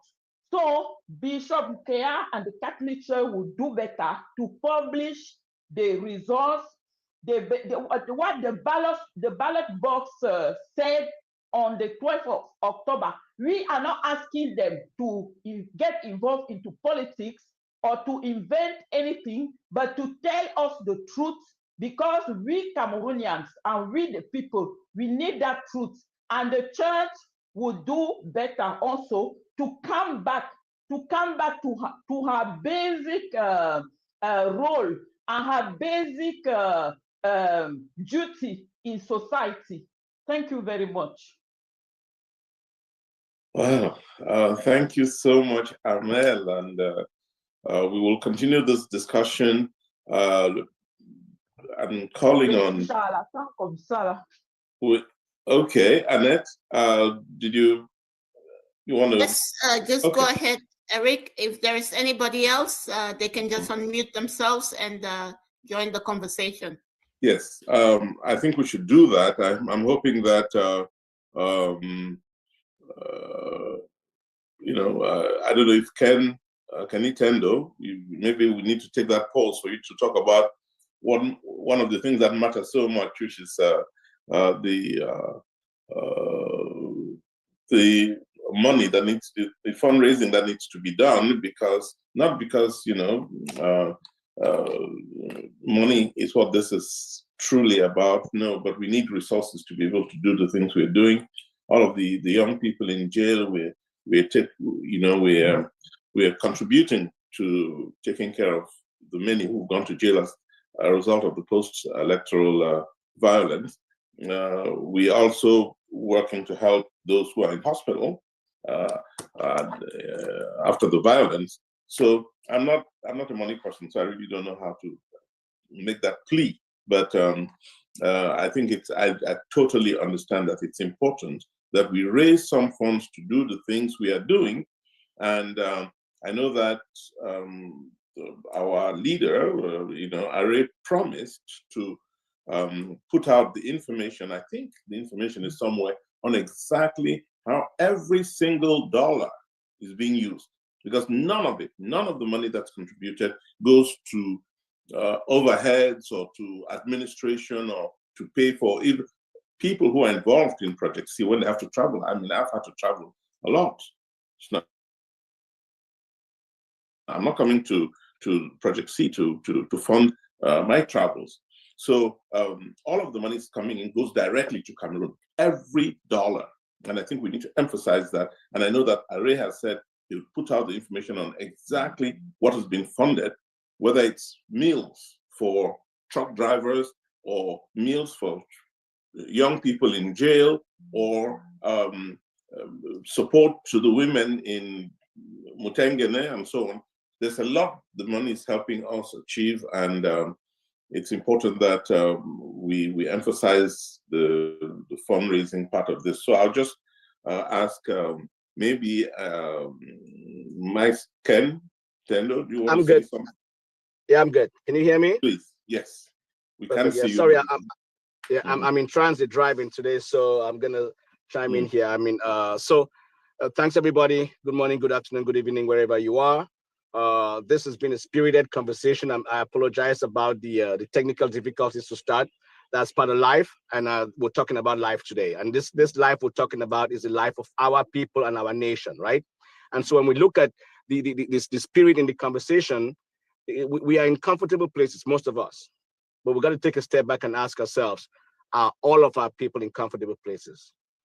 And who is speaking on behalf of the people who are in very uncomfortable places for nothing else other than the fact that they express themselves and they express their political views? And some have lost lives. We're in comfortable places. There are people who have sacrificed a whole lot. And I just ask you guys, what would it take for you to be able to change places with those people? None of us would. I guarantee you that. But what we could do is to make sure that no one else ends up in a place like that. A lot of sacrifices being made for people to come in here and you heard of the technical challenges. All that costs money, right? People are making sacrifices. It's a lot that goes on throughout the week in the background just to plan, to stream on the different platforms, to do whatever we're doing here for the fight of the people. And I ask you guys, what would it take for you to be part of it, to have your voices heard? The easiest way is to make a financial contribution. I know we as Cameroonians have been marred with the past of people contributing money and it not going to the right cause. We're here to tell you that whatever money you give, you heard Eric mention before, 100% transparency and accountability. Every money that you give, you want to know where it's at, it's been published, you know where the money goes. We need help, we need your financial support. We're making it as easy as possible, right? You can go on the website. You can contribute through your credit card. You can scan the QR code. You can make a commitment. We've asked week over week, what would it cost for you to be able to make a sacrifice to go back to Cameroon next year? And we ask you to sacrifice $100 a month, automatic deduction. If you cannot do that, $1 is fine, 50 cents is fine. Imagine all the diasporans. If we all just today gave $1, what that would mean. There's about 3,000 people listening to this conversation today. Do not get off the phone. Our goal this week was to raise $10,000. There's been a lot of contributions so far, but do not get off this call today without reaching into your pocket and giving what you can. People have given lives. There are people, you heard, 14-year-olds in jail with adults. They cannot even afford medical care. They don't even have food to eat if they don't have families to be able to take care of them. We want to be able to help. I'm asking you guys to reach into your pockets. It's a spirited conversation about the role of the church. But what is your role? We ask, what is your role? If you cannot be there in person, which most of us cannot, the least you can do is put some money towards it. Every bit counts, every bit helps. Let's have our voices heard. Do not get off this call without putting at least some money towards this cause and this fight. We will win this fight. We shall win this fight. The light is at the end of the tunnel. It's very, very clear. It's coming, right? And it's worth fighting for. Please entertain, get involved, but at the same time, be passionate about what we're talking about here. This is our fight. Nobody can fight it for us. There are many ways to fight the fight. Some people can talk, right? Some people can rally people around, but I'm asking you guys for the basic common way to help is to just reach down in your pocket, give $1, $2, $5, $10. If you cannot do that, reach out to somebody else who cannot. Share the information that we have on different platforms. This information needs to penetrate every corner, every nook and cranny, because this is a people's fight. It's our fight. It's a fight that must be won for our generation and for the generations to come. Our country, let's reclaim it. Cry the beloved country, Cameroon. Let's get together here and rally. Thank you all. Well, thank you very much, Kenny. Annette, I just take the floor when there's a gap. So please, at any time, take it back from me. I know that folks will, oh, voila, he's back. Huh? Thank you, sir. If it's okay, can I just jump in here? Please. I did just following up on what Kenny just said in terms of, I'm sorry, I'm only joining now. I had some issues to take care of. You know, since July of 2025, we have raised about $75,453 dollars. So just let me say 75,000, and we have spent about 70,000 of that. And our expenditure has been a wide range of things, from building the website to all of the communication strategy that we put in place prior to the elections, right? We did some really amazing things with very little resources, from whether it's essentially partnering with 8 newspapers in Cameroon in a way that even the regime couldn't understand we were partnering with them. And many people didn't realize was every 3 days we had something in the headlines of newspapers in Cameroon. That was thanks to donation coming from you. We went from just that conversation with the elite to the masses, especially young people. Partnered with 9 bloggers in Cameroon and consumed the social media space for nearly 2 months in Cameroon, mobilizing people to not only register to vote, but to not only pick up their polling, their voters' cards, but know their polling stations in time. We challenged people to put their ID, their voter card online on social media. And once people did that, we knew at that moment that something dramatic was going to be happening in Cameroon. When young people decided that they were not only, and they went to their various polling stations and took pictures at their polling stations. This was before the elections. Then we went to the next level, again, because of people on this call that said we need to get this to the masses. We went to community radios, translated all of the information, and we had it out in Fulbe, in Bakweri, in various other languages. And again, it was thanks to all of the money that we raised. So the money was really invested for strategic purposes. Since then, we worked with the people that were, the group that was protecting Chiroma's house, the nearly 500 young men that were there. We supported them to ensure that Chiroma wasn't captured by the regime. We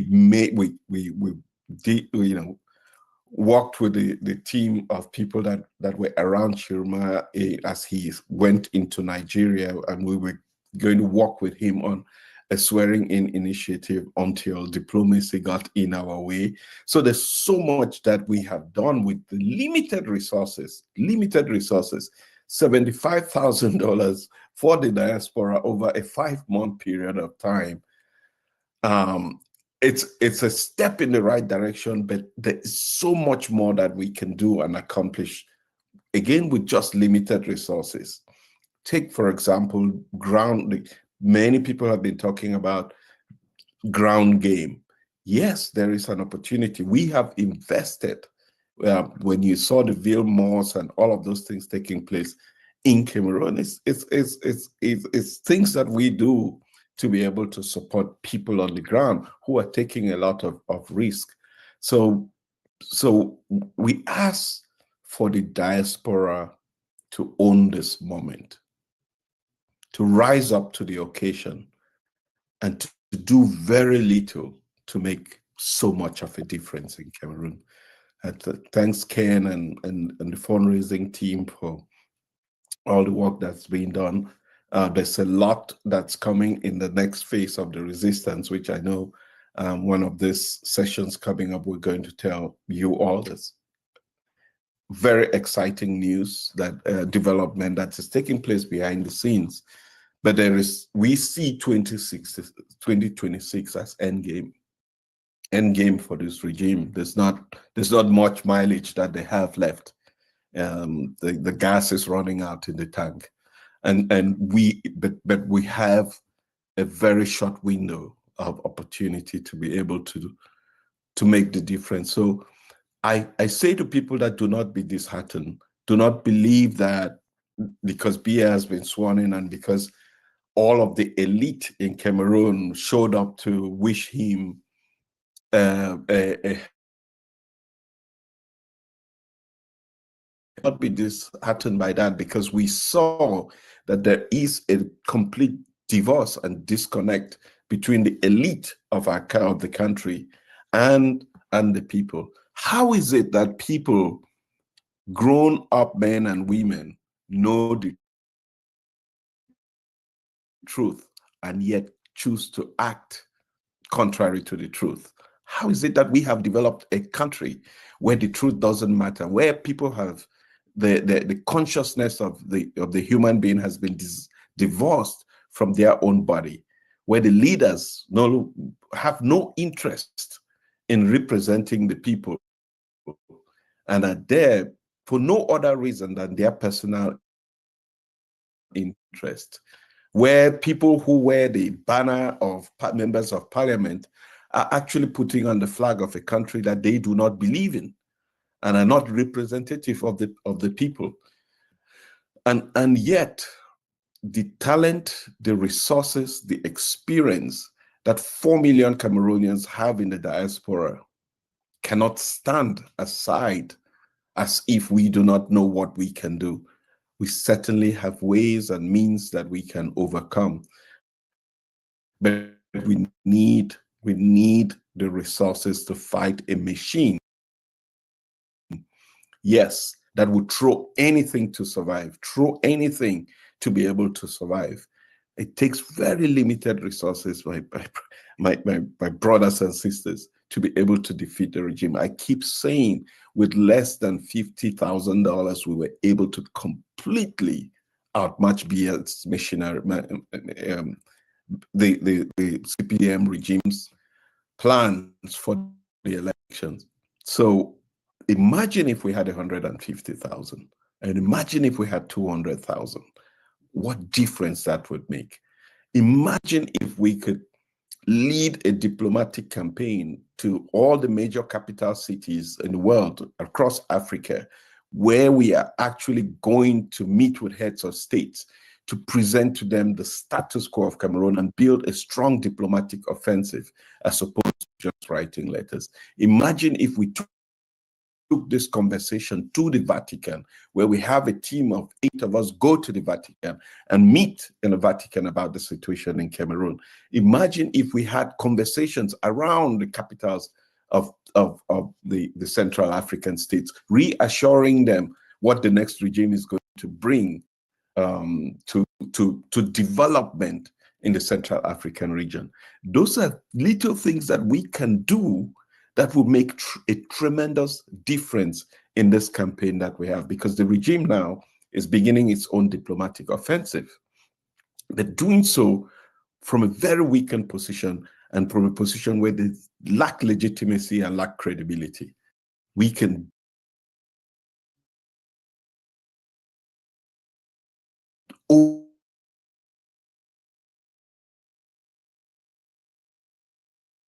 of opportunity. And our goal in 2026 is to ensure that the elected leader, the representative of the people, I don't care what the church says or doesn't say, we know what the truth is ensuring that he returns to Cameroon and occupies the position that is rightfully his. And that's what every conversation, every support, every dime from the diaspora as well as in Cameroon should be focused on, re-establishing the truth and what is rightfully the will of the people. So I thought I should jump in and follow up on what Ken was saying, because it's really important for us to see how we can make a difference in this conversation.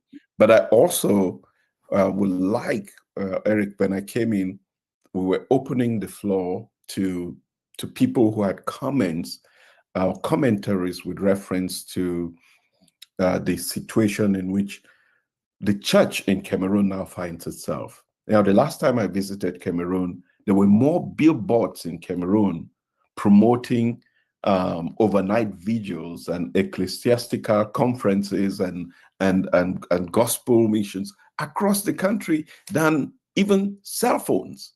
That it almost seems like the economy of the country is dominated by the church. And I'm asking anyone in Cameroon to just observe, and I say billboards because it's some business that I've done before. So every time I step into Cameroon, I observe the billboards. And in any country that you go to, look at the billboards. It would tell you how the economy of the country is doing. And in Cameroon, the majority of billboards in Yaoundé, in Douala, Limbe, and across the country are the evangelist churches doing overnight conferences and all of that. And if there's anybody who is on this in Cameroon, you can confirm this, that this is what is happening. So it's not only the Catholic Church, but people are spending so much time in these churches, so much time, putting so much resources in the churches.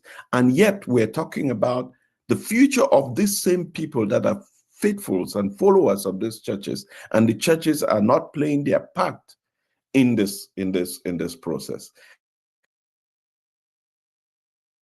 And this is how we liberate Cameroon. It cannot be that it's only political parties, because political parties have not been able to do this. It has to be everybody. And we cannot do this without the churches. We cannot do this without Jangi houses. We cannot do this without trade unions, lawyers, the Bar Council, the accountants and National Accountants Associations, the National Pharmacists Association. All of these groups have to play their part in liberating Cameroon and liberating themselves as well. Because yes, the president of the Bar Council was able to challenge Taganji, but he is not free to perform what is supposed to be the duties of the press. So it's incredibly important that we look at this conversation as beyond the Catholic Church. It is all the churches as well have to play their part. The second largest health care provider in Cameroon is the Cameroon Baptist Convention. Second largest after the government of Cameroon, with over 80 clinics in 7 regions of Cameroon. And that's because that's because of the Baptist Church country. And so they are an integral part of what is happening in Cameroon, for Cameroon's failures as well as Cameroon's successes. And these conversations must be taken beyond this. People have to challenge them at the pulpit on Sundays and say, why are you not speaking out? You know the truth. Speak out in defense of the people.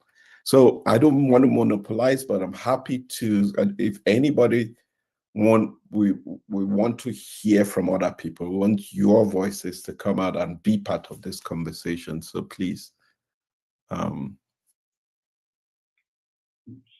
Yes, I don't see. I don't know whether Terence. I think he's here. And he often has some great thoughts that I thought he ought to share. We also mentioned the fact that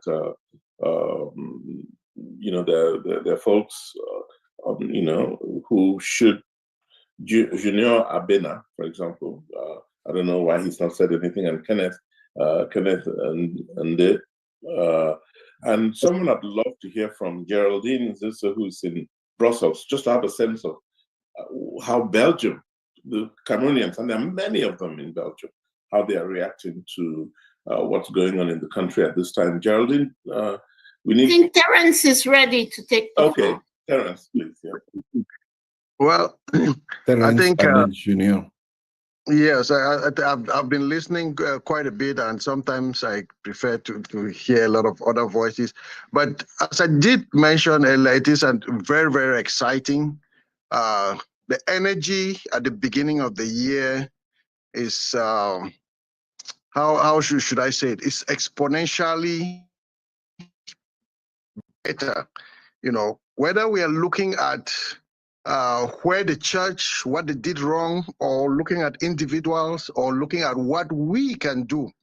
The most critical thing is that we own up to where we are now in history. As individuals, we own up. We cannot sit back and let this opportunity go anywhere. This is like more than an eclipse. It is going to happen only once in our lifetime, once. And if we don't do something, generations are going to sit back, read at history, and say, what did our ancestors, what were they thinking? Very well educated people, very well learned all over the world. They have seen what democracy is. They have been in different societies. What were they thinking? Why could they not act? And because of that, it befits us to really sit back and not only act, but share the information that we have. Part of what we are suffering from is ignorance, and ignorance of where people can be, where Cameroon should be. In the 70s, we donated palm seeds to Malaysia, Singapore. Look at where they are now. Look at South Korea. I mean, we have all traveled, and we all look at TikTok and videos and all of that. Look at Rwanda. We don't even have to go far. Look at Rwanda. What do they have that we don't have as a people? What do they have that we don't have as a people? Let me remind everybody that it is only the Bafut tribe that actually fought and won a war against the Europeans in the whole African continent. Yes. So when you think about it, we are not losers. And we don't sit and get doctrined on religion and get whitewashed. And we don't know whether it is an AI ruling the country now. But at the end of the day, it is our country. Every piece of it is our country. You know, every piece of it is our country. So sometimes we sit and we talk and we go ahead and do our stuff. Guess what? Most of us, whether we like it or not, we are who we are because of where we came from. And if we cannot pay forward what we have received, then we have a problem. Not everybody is going to get to the promised land, but the promised land, we are right there right now. We are right there right now. And I know confidently that within the next few weeks, we will be back there. I'm very confident about that. Miracles happen and they are going to happen. Whether you are in support of the miracle happening or not, the miracles are going to happen. So the best thing to do is to place yourself on the right side of history.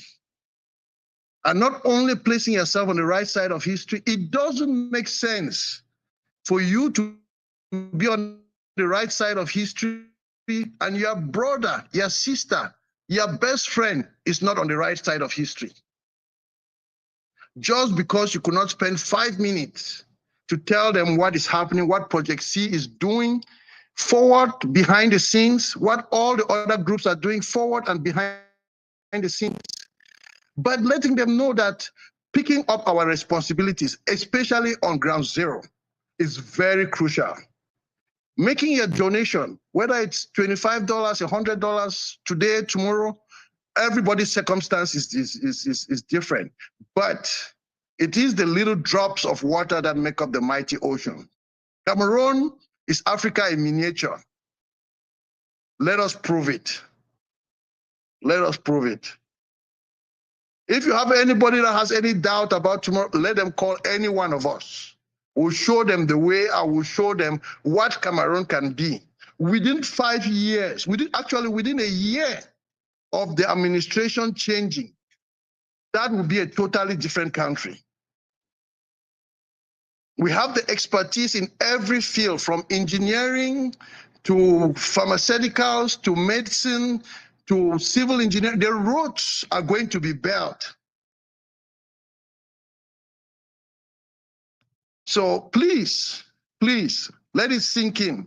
My French is not good, but we are going to get in the next few weeks.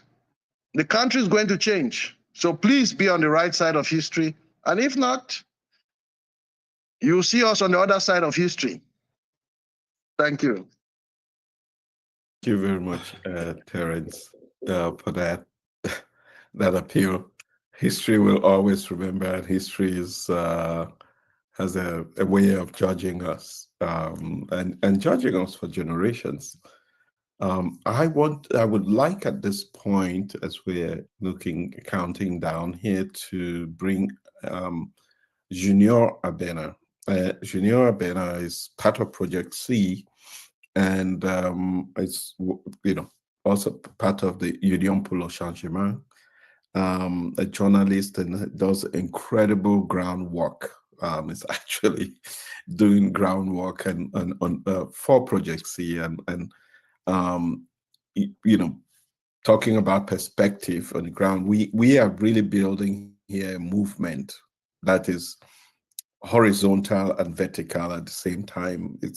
It's when we talk about national integration or the Vivre Ensemble, this is what Vivre Ensemble is supposed to be. It's across the board.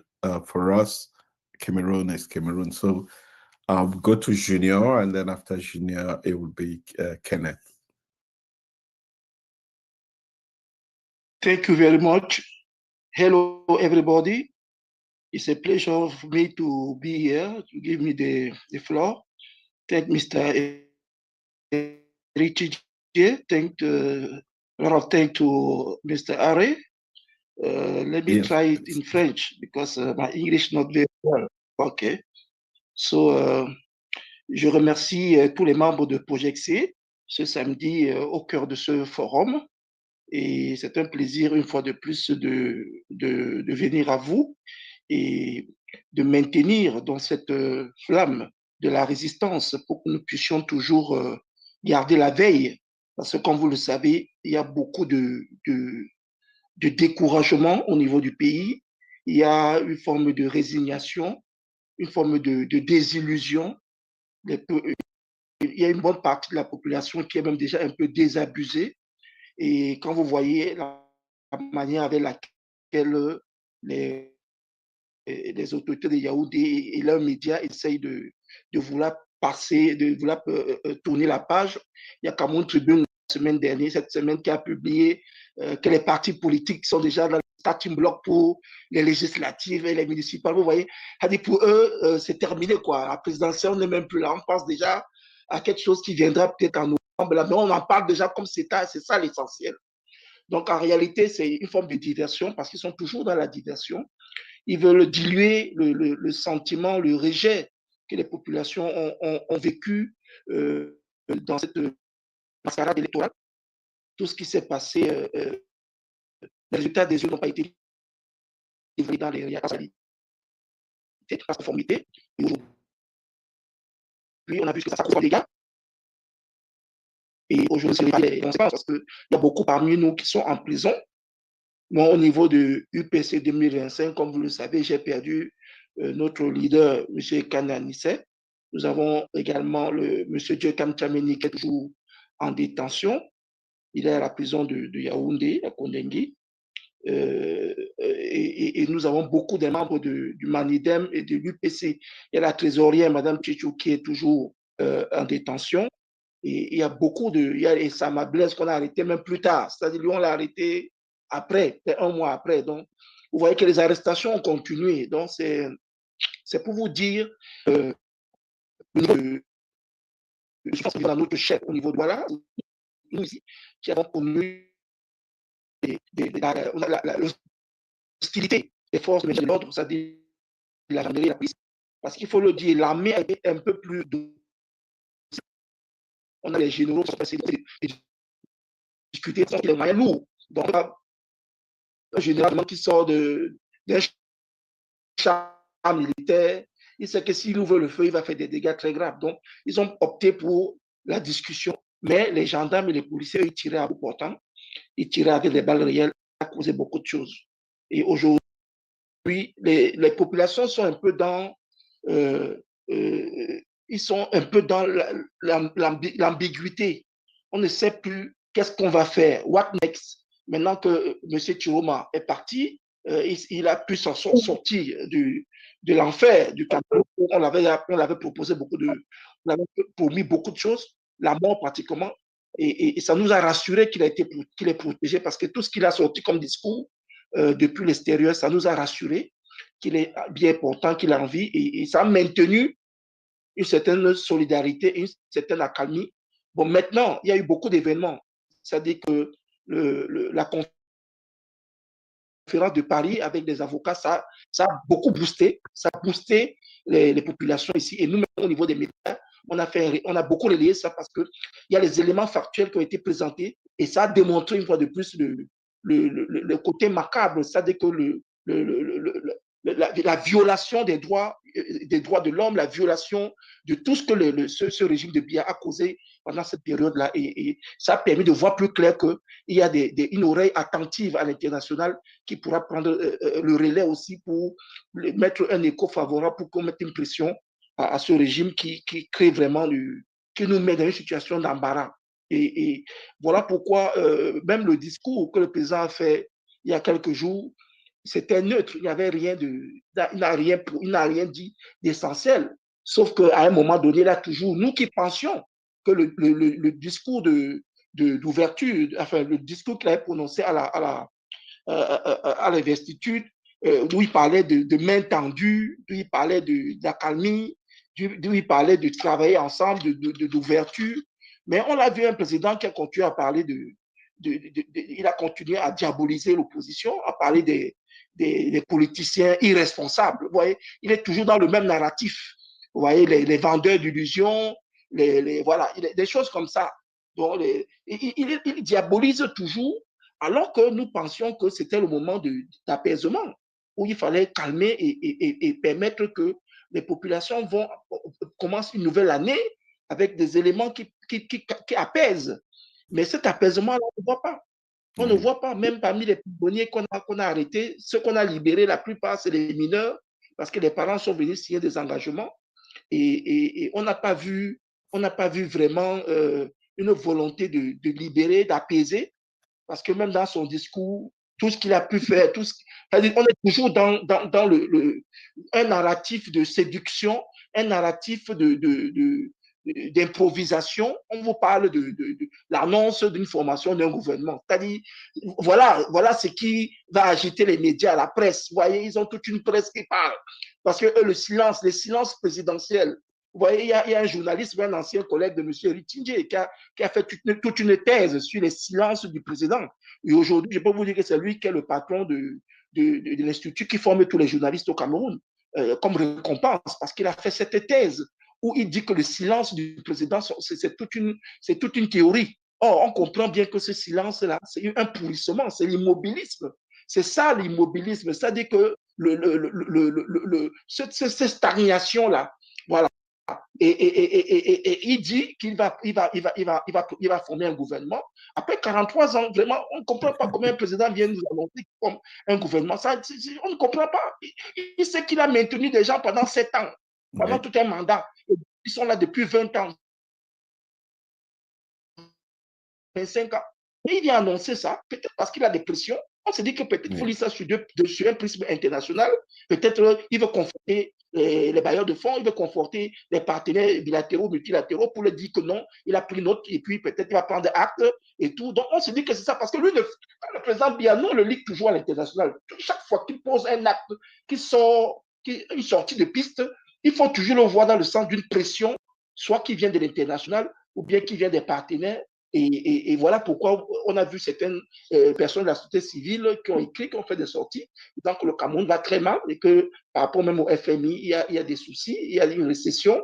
Et ils n'ont pas pris le temps d'expliquer au peuple que 2026, il y aura une augmentation et l'élargissement de l'assiette fiscale et que la fiscalité, cette pression fiscale-là, ils n'ont pas dit, ils n'ont rien dit, ils sont restés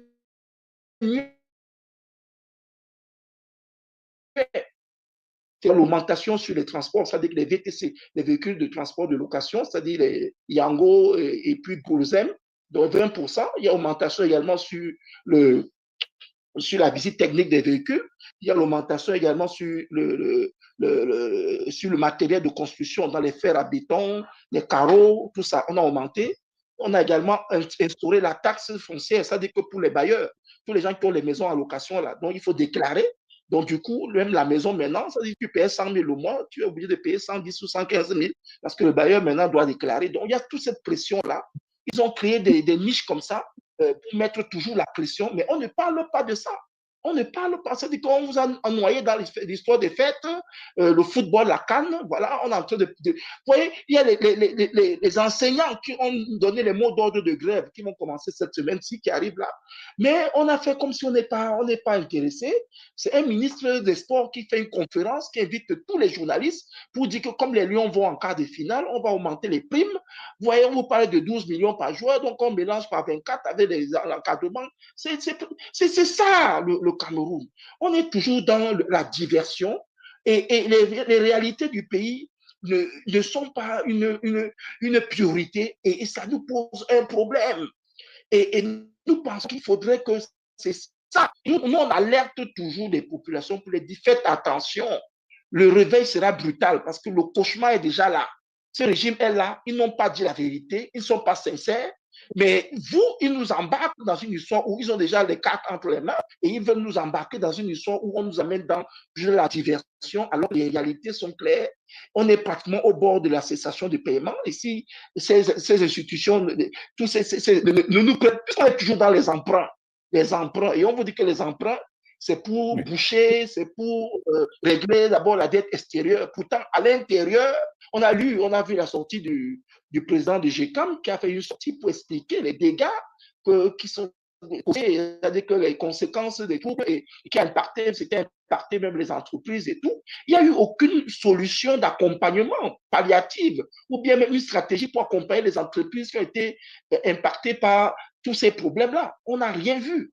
Bon, vous voyez que tout ça, ça nous présente une situation où on nous parle d'un gouvernement qui arrive, pourtant ce n'est pas une priorité pour le Cameroun, et les gens ne se posent pas de vraies questions, parce qu'on est toujours dans l'embuscade, on est dans une forme de colmatage, il y a des petits problèmes qu'on peut voir, le problème de route, on a dit, bon voilà, là, au doigt, là, Bafoussam, bon, on va colmater, on a fait un petit budget, bon, on va aller colmater, Kribi aussi, on a beaucoup bavardé, on a tout écrit, on a dit, on va aller voir comment on va boucher quelques trous, mais entre-temps, le pays stagne, donc il y a une forme, tout est sclérosé.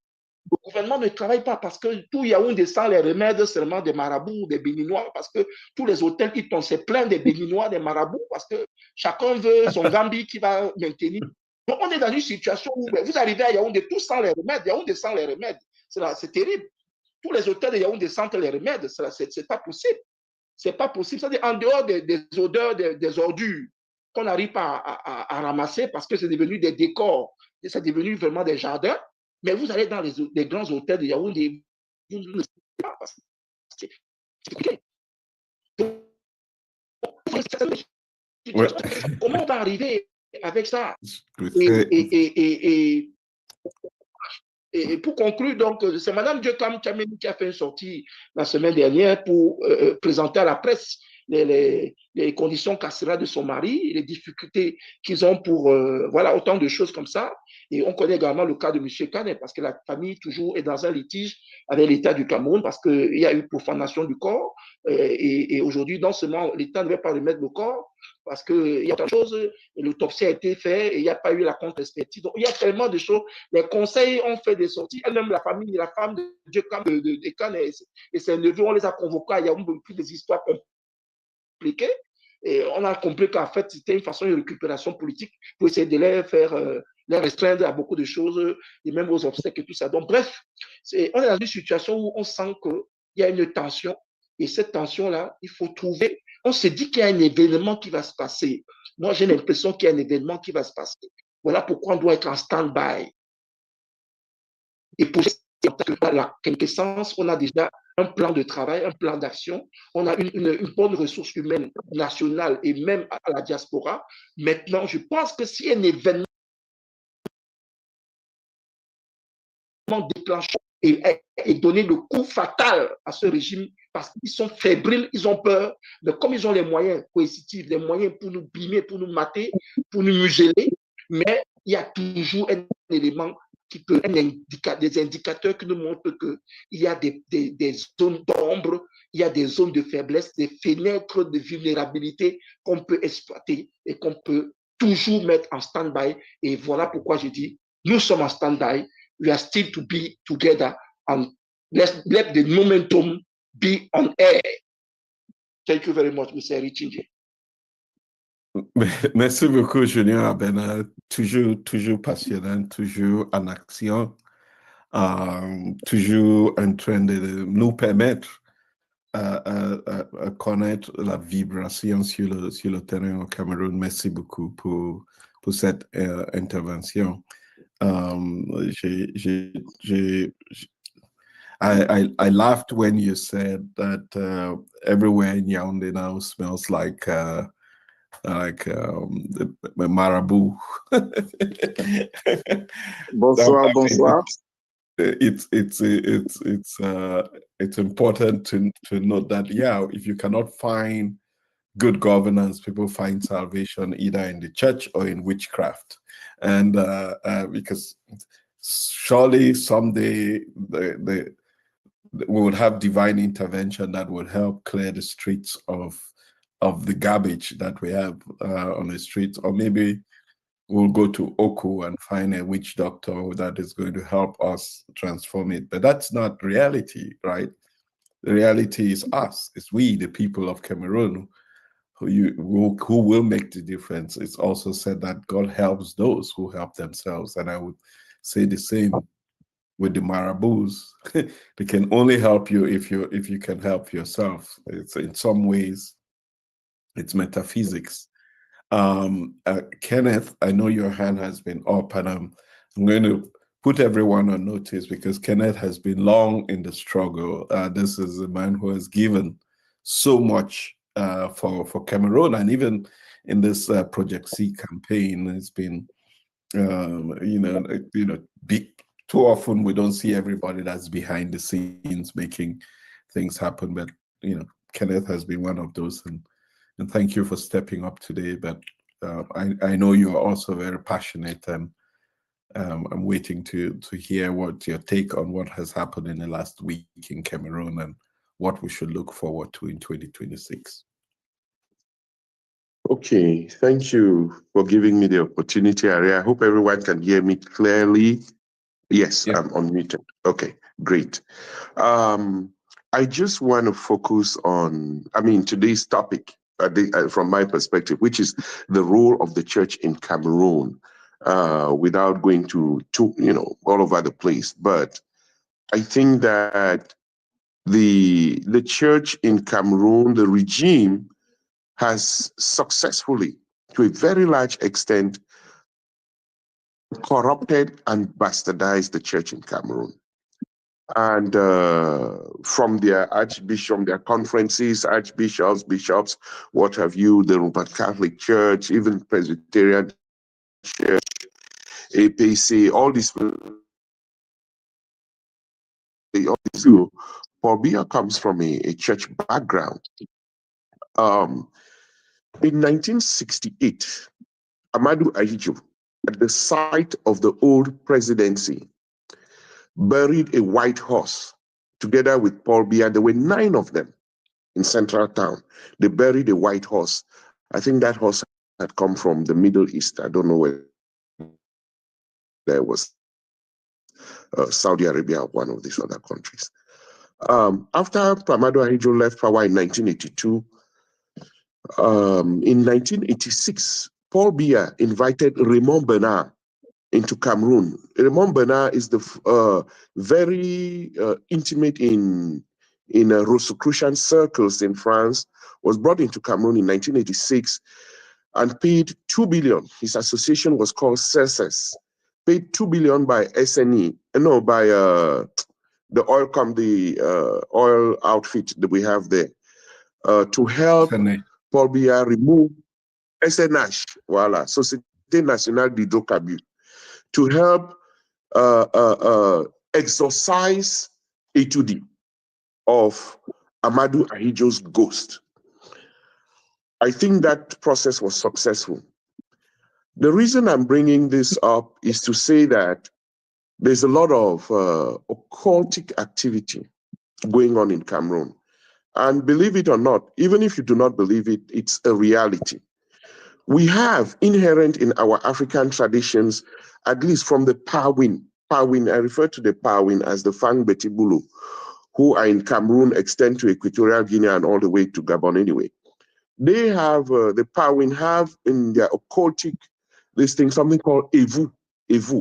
And in this Evu, you engage in homosexuality. And that is where the Freemasons come in as well. In the Freemasonic order, where there are 33 degrees, the 27th degree, I think in Scottish Rite Freemasonry, the 27th degree is the Rosicrucian degree, where you have links with the Amok or the Rosicrucian order. And in the Kadosh degree, which is one of the degrees of Freemasonry, you have, in Albert Pike's writings, you have homosexuality, which is practiced there.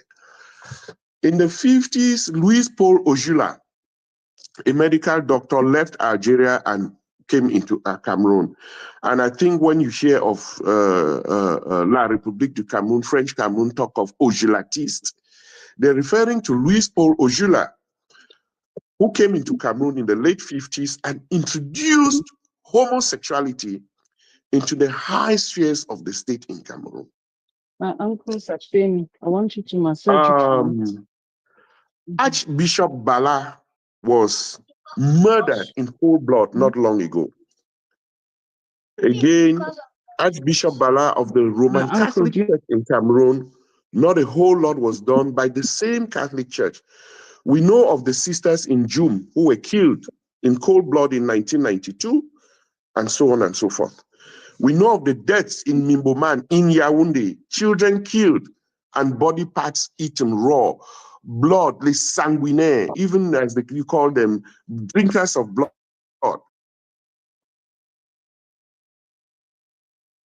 They invited, what's this guy's name, from Malta, about 5 years ago, and the guy shed tears on national TV.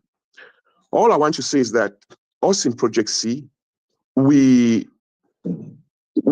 take our, I mean, even if you're not a Christian, right? But in my maturity, I have discovered that more activity, strange, but more activity takes place in the spiritual realm than what finally manifests itself in the physical realm.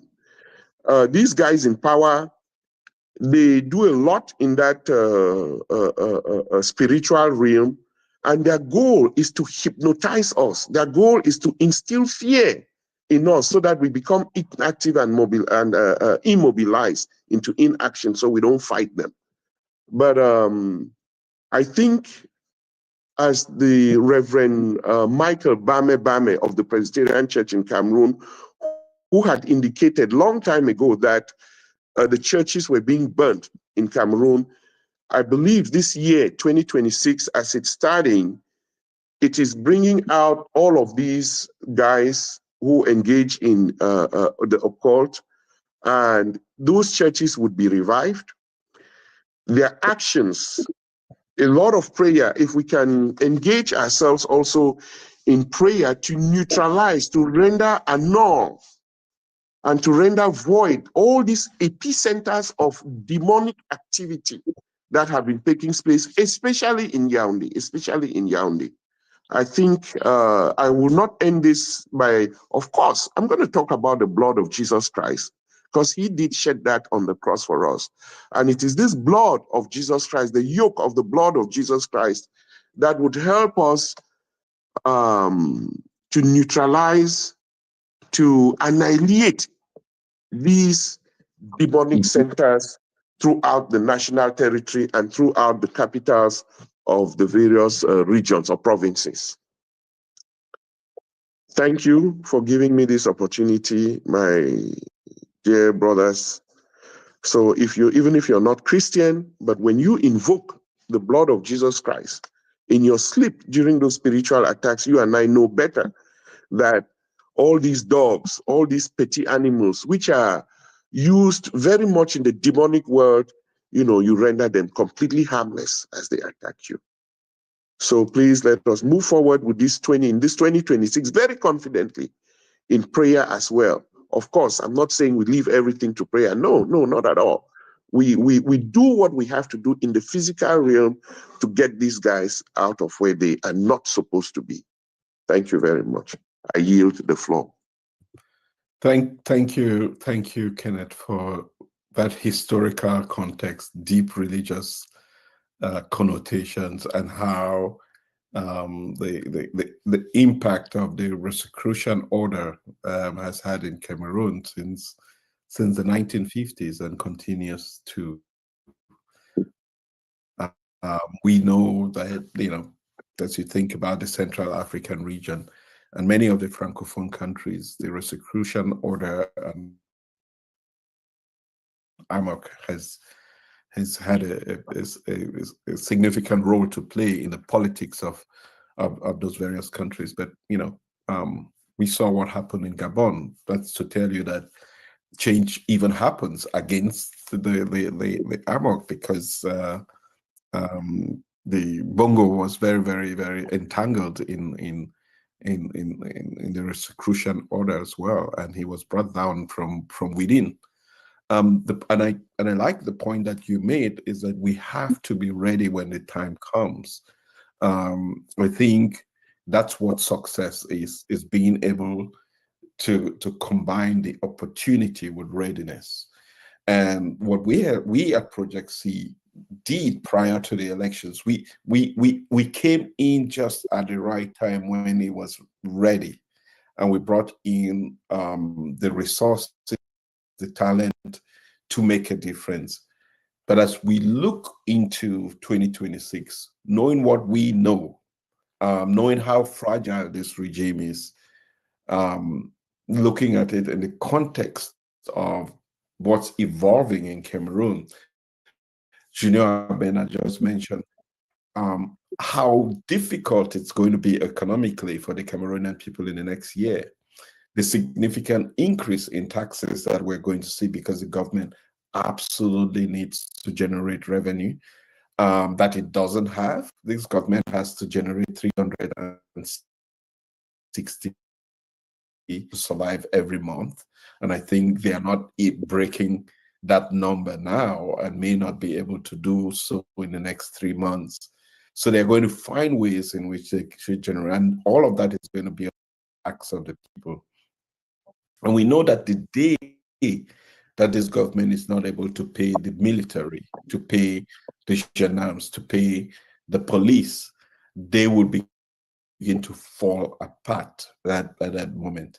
We know that they would prioritize paying the military first, as opposed to paying teachers or nurses or doctors or other civil servants. But that day is coming. But the question is, how are we going to respond? And are we going to be organized enough? Are we going to be ready enough to respond to that? So Junior mentioned that, and that's why we keep this going. That's why we must keep this momentum going. There is so much opportunity ahead of us. We just need to stick together.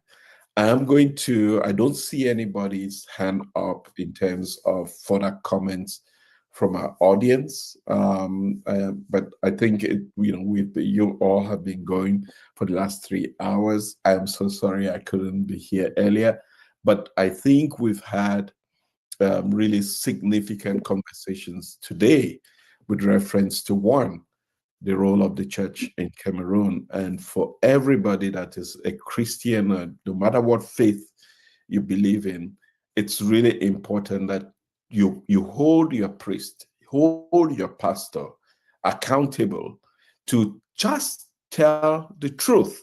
That's all the people of Cameroon are asking for. Uphold the truth. We're not asking you to be a laker.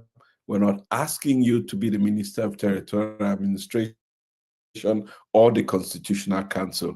We're asking you to be a Cameroonian and stand for what represents Cameroon, and that is the truth. And if many of us, if so many voices can just say the truth, that in itself begins to make a difference, because that's what delegitimizes the BR regime, continues to delegitimize the BR regime. That's on the one hand. The news roundup, the Catholic Church put itself in the middle of the storm with the comments made by Archbishop Kia that seem to have been intended to address the concerns that Cameroonian people have, but I think it just fanned the flames and made people a lot more even conscious that the Catholic Church is perceived, whether they're acting in cahoots or not, it is perceived to be acting in collaboration with the government of Cameroon, because we're asking just the truth. Rien que la vérité, c'est ce qu'on demande. Ce n'est rien que la vérité. Et je pense que chaque évêque, chaque prêtre doivent être à mesure de dire ce qui est vrai. Ce qui est vrai est que M. Chiroma a gagné les élections, et c'est tout ce qu'on demande. And if everyone can be doing that, if every organization, the Bar Council of Cameroon, and I'm challenging the Bar Council because I'm a member of the Bar Council of Cameroon, I'm challenging the Bar Council of Cameroon to stand for the truth, to not only take a nuanced position to say what they know and challenge Elecam to prove the contrary, saying that to the drivers' union, saying that to every aspect of the country, just tell the truth. And if we all can do that, then there will be no controversy. In fact, we begin to isolate the elite class of Cameroon that is divorced from the Cameroonian people. That's what is needed. And obviously, the whole question of that same elite going to Yaoundé first, we're seeing political leaders who went into an election, who know who won the elections, not even having the courage to be able to say who won the elections. And those same political leaders are preparing for municipal elections and legislative elections. And it will be foolhardy anyone to go and support a political party that doesn't have the courage to say the truth. And as it stands in Cameroon, not one political party has been able to acknowledge, to come out and say what the truth is of these elections. Not SDF, not PCRN, not all, not UD. I think the only one is the UDC that has said that. And then, of course, the MRC, which was not part of the elections itself. But there is not one of them. So as it stands, there may not be a political opposition in Cameroon. I'm, knowing that maybe the MRC would not even be allowed to go into the elections, knowing the track record that Atanganji has with the MRC, there seems to be none. The only opposition in Cameroon is the Cameroonian people, is the civil society, and they demonstrated that in the election. So it's really big, deep conversations here. And I was going to pass this on to you, Eric, to just close us out. But I see Najela's hand is up, and I want to bring Najela into this conversation. Hello, everyone. Thank you so much. I've been listening with great anxiety, as well as great positivity. So anxiety and positivity. And I just wanted to throw in another point of view. And I agree with everything that has been said. I see what the church has done and what the church has not done. And I just want to move us, as we complete this discussion with the church, on another arena, which is the diaspora. And I know we've been speaking about diaspora engagement. We have had a lot of diaspora engagement in terms of passion, in terms of donations, in terms of participation in Project C. And I wanted us to throw another question. And I know we did a survey at the beginning of this whole discussion after the election on what the diasporians, as well as what Cameroonians on the ground want. And the predominant answer was change of regime, if I remember correctly. They want a change of government. However, I also want to throw in another aspect. Another question is, what will the diasporians gain from this? And maybe if we put that into context, we may draw a lot of the people who are not seeing the value of this struggle, who have been, we have been shut down for 43 years. And most people are saying, what will we gain from this? So maybe if we just take that perspective and throw out another question to diaspora, what can we gain from this? Are there options where there is a digital agency to support diasporians as they go back into the country? It's a discussion that has to be had with what I call our future government. I don't think it can happen with this government. But if we can sit down and start charting down ways of diasporans engaging more in the country and what they will gain? Are there some, I know we've talked about dual citizenship. I know we've talked about, what about tax breaks? What about, ways of making people get into the country without, resistance? What about, there's so many things that we can start chatting and talking with President Chiroma that will draw the diaspora into this engagement more. And I think everything will flow from there. But I think we need to ask that questions for diasporans to think about this as we come back next Saturday. What do you want? What is in this for me?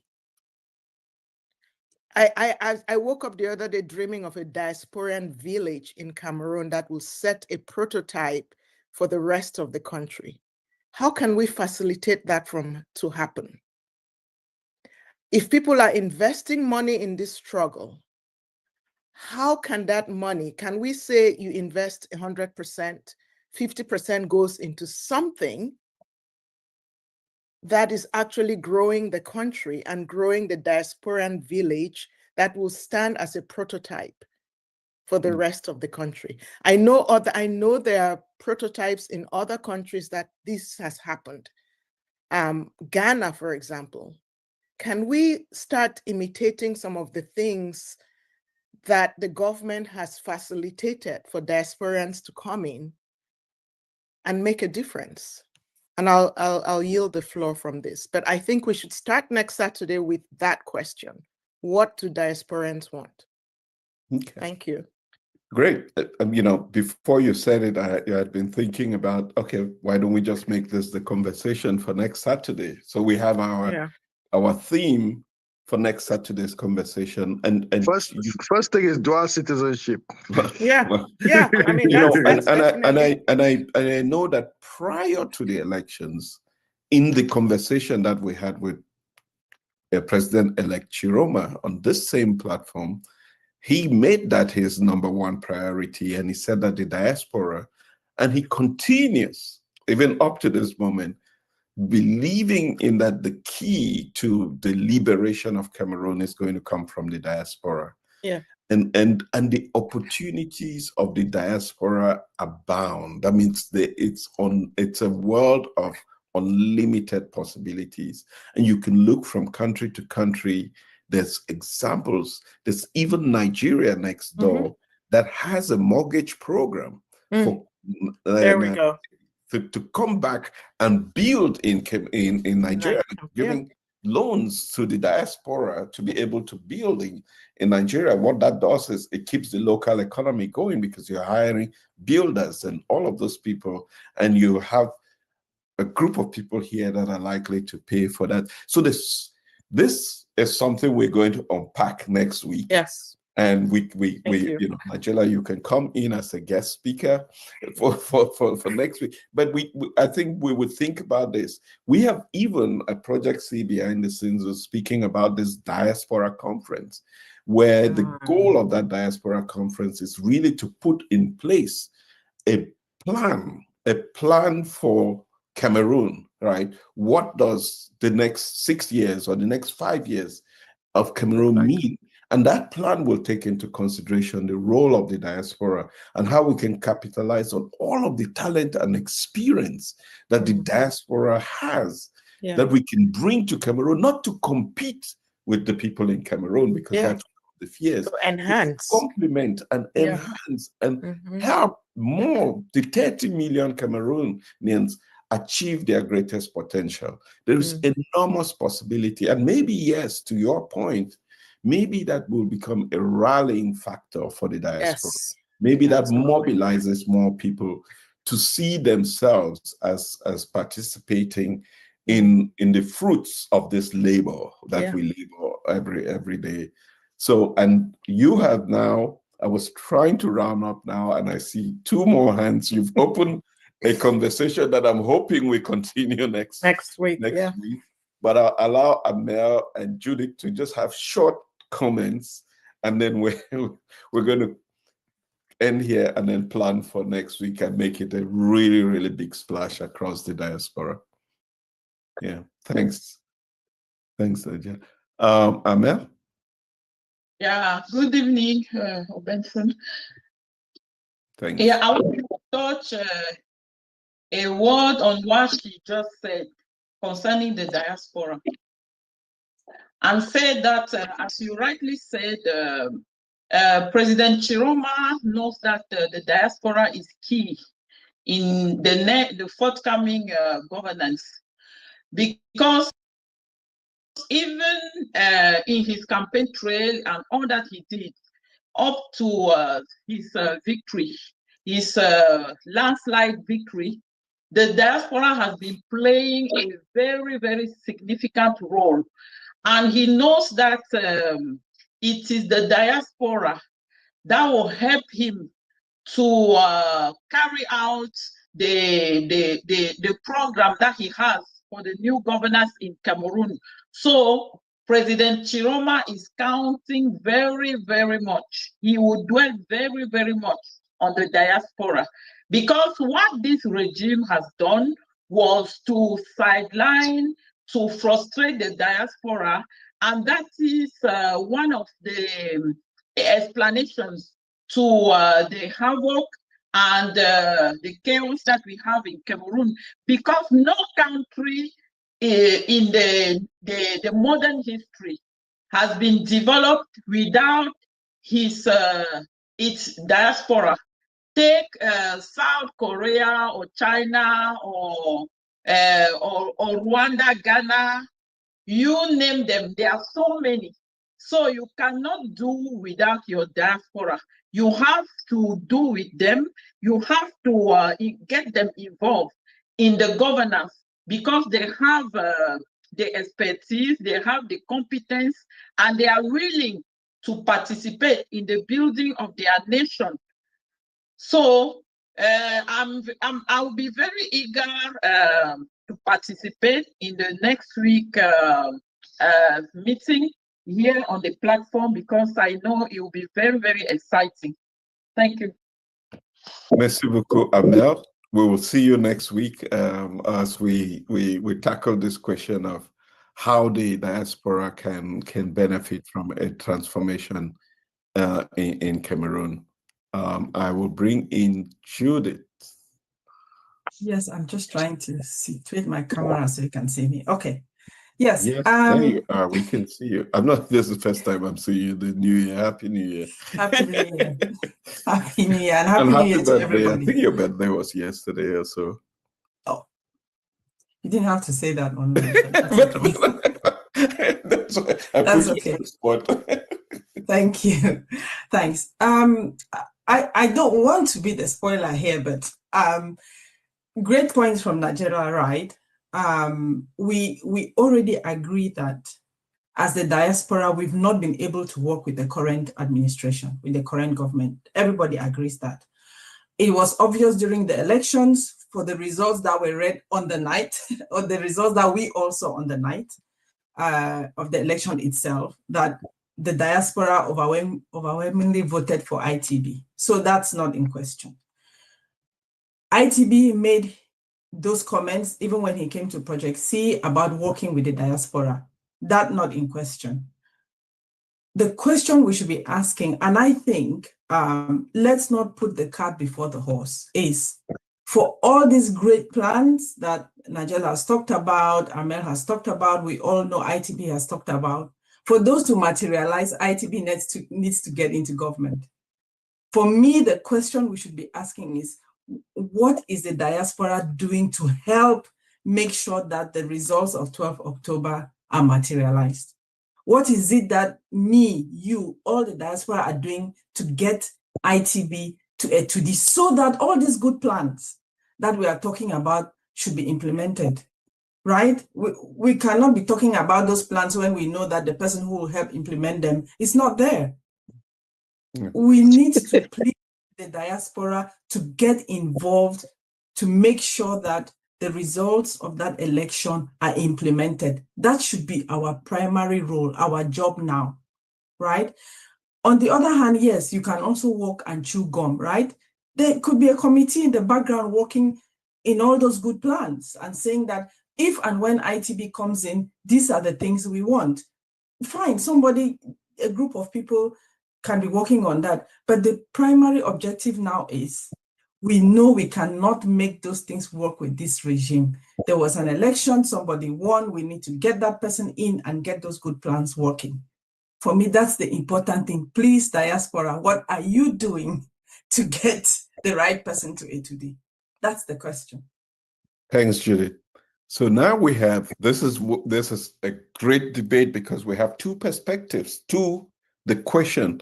What is the role of the diaspora in ensuring that there's change in Cameroon so that the diaspora can flourish, right, in that context? So we'll frame this, and that will be, I think, the first part of our conversation really has to be challenging the diaspora to play its part in this process. Or maybe the first part be, what's the opportunity and how do we make this opportunity come to fruition? But that's something that we would discuss next year. And it may be even good for us to find somebody from another country like Rwanda or Ghana that can talk to us about how or even Senegal, how the diaspora played a role in bringing to change in Ghana, and we know the Gambia as well, that that the diaspora has played significant opportunity for the change that took place in Gambia. And we can look at those examples, but next week we're going to touch on this subject. And for those of you that are in the diaspora that are listening, please, we count on your support, your money, your time, your dime, everything. Talking to other people, mobilizing as many people to the conversation. And for those of you in Cameroon, it would also be important for you to share with us what expectations you have of the diaspora.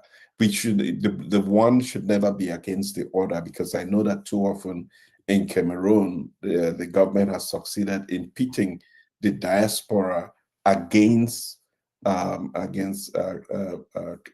people in Cameroon. Again, it's time for us to round up. Junior, you put up your hand, and I know Junior wants to talk about this question of the diaspora. I'm wondering whether we should leave this for next week. Let's wrap up now so that we don't continue with the conversation that is meant for next week. But at least this week, we've really touched on this question of the church, and we should hold everyone accountable, every sector of society accountable. Yes, and that includes the church, the Catholic Church, the Baptist, Presbyterian, and all the evangelist church. I'm reminded of a song that fella played, which every time I think about this, it says, "Get out of every goddamn celestica." And think about the future of your country. With that, I'm going to, Janelle, I see you have your hand up. I'll just give you a minute so that we can round up here this session. Yes.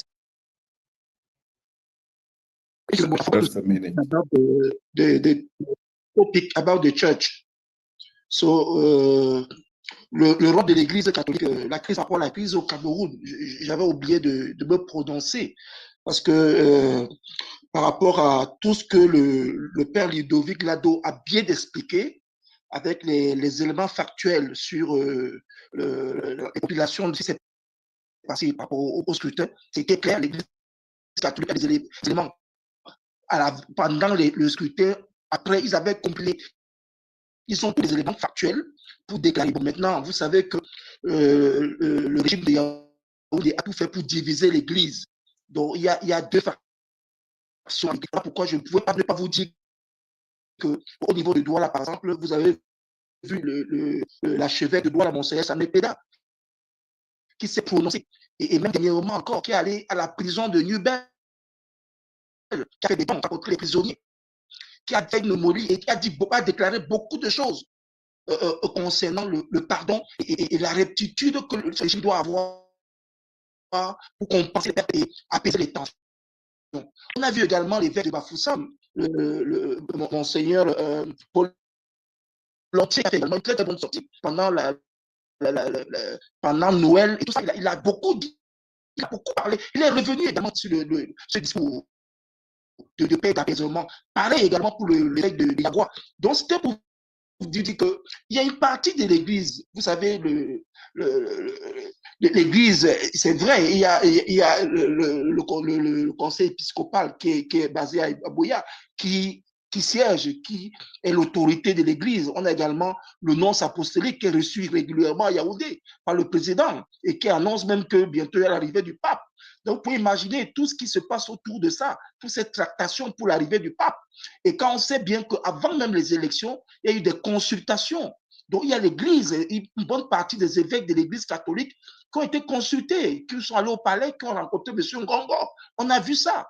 Donc, aujourd'hui, on ne peut pas être surpris de voir qu'il y a une fraction qui essaye de se dédier et essayer de dire que l'Église, pour la foi et les politiciens, vraiment que les fidèles oublient la politique parce que non, on ne peut pas penser comme ça. Parce qu'il y a une partie peut-être aujourd'hui instrumentalisée, parce qu'on a vu ça aussi à l'époque avec Monseigneur Barga et le cardinal qui pas toujours d'accord. À un moment donné, il fallait se faire. On les éducations. On n'est pas d'accord au prêtre. Et tout, nous dit que non, vous avez et tout ça, ne regardez pas ça, c'est des subventions. Or, on comprend bien que ce sont des cadeaux, ce sont des dotations et ça peut être aussi interprété comme option. Donc ça, il ne faut pas oublier ça et voilà pourquoi j'avais oublié de revenir dessus. Et pour vous dire que nous avons le soutien d'une bonne partie de l'Église, des églises catholiques, c'est-à-dire que les archevêques, les évêques qui sont avec nous. Donc, ceux qui se prononcent là sont ceux qui sont aussi d'un bord, qui peuvent être instrumentalisés et ils savent un agenda qui est international avec le nonce apostolique. Merci beaucoup pour le petit moment qu'on m'a donné. Thank you very much. Merci beaucoup, Julien. Yes, I'm glad you brought up the point. So it's not total condemnation, and the goal of this was never to condemn the church, but to express an expression of what the Cameroonian people feel, and the admiration as well, to your point, for those who are in the church, who are doing what they can to condemn what's happening, visiting prisoners, for example, the Monsignor Cleda in Douala, and what the declarations that is made, the Bishop of Bafoussam, as you mentioned, the Bishop of Yagua as well, who are all people. I know there was also one Presbyterian pastor that was very eloquent about the elections and spoke about how the injustice of the outcome of the elections when we look at what happened in the northwest and southwest provinces of Cameroon. There is just so much that cannot be ignored if you believe in the truth. And that is where we have a problem with anyone who is not capable of bringing themselves to have the conscience to just state what the truth is. We're not asking you to change it. We're asking you to state the facts as they are, what you know, what you experienced. And that brings us to a concluding statement. Eric, I'll turn this back to you to close us out. And thank you to everyone that stood the 3-hour test. Thank you, Ari. I'll just say one quick thing, and then I'll come back to you to just say goodbye to everybody. That's the way it should be. A couple of things I want to say. One is, we've got to, I was hoping we'll have time this week to do it, but we didn't, and it's good. We will do it next week. Also, find time to talk about the return of Issa Jerome Bakari to Cameroon. We really have to carve a time out, and it's my appeal to Ari, I guess, carve time out either next week or the week after to seriously talk about how we get Issa Jerome back to Cameroon. That one. And the role, I know that I think it's Judith or somebody else or like Angela who brought up. Yes. but we need to see how the diaspora can help in ensuring that Chiroma goes back home. And we, just so you know, we're working on a plan to that effect. We're not giving anything away, I hope, but we definitely will have enough to talk about next week about how Issa Chiroma returns home. And as Judith said rightly, I mean, if he doesn't go home, none of this has any relevance for us. So we'll do that. And the last thing I just wanted to say is, just have you thinking about it. The U.S. ambassador who's leaving Cameroon met last week with, in the absence of Mr. Chiroma, met with Barrister Alice Nkom, who's the spokesperson of Mr. Chiroma. It's an important thing to take a note of, and we'll talk about that next week or during the week. Another final point I want to make is the this presence of Mr.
More importantly, the purpose, the mission of the church itself is social justice, justice for our people. So how can the church go on with its Episcopal Conference without focusing on the 2,500 people who are arrested?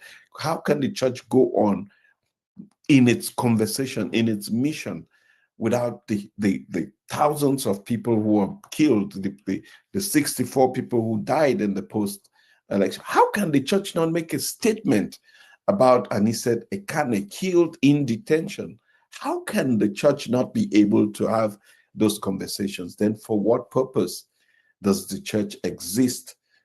And to the extent that the church represented the people in the consultations that took place before the presidential election, who gave this church the mandate to meet with the president of the republic? It is the people in itself. So we had this conversation, and this may be a conversation that goes on with all sectors of society that have to play a part in this transformation that we need, because teachers cannot be paid and doctors go to work. That's not correct. We have, as Cameroonians, we must bring ourselves to walk in each other's shoes.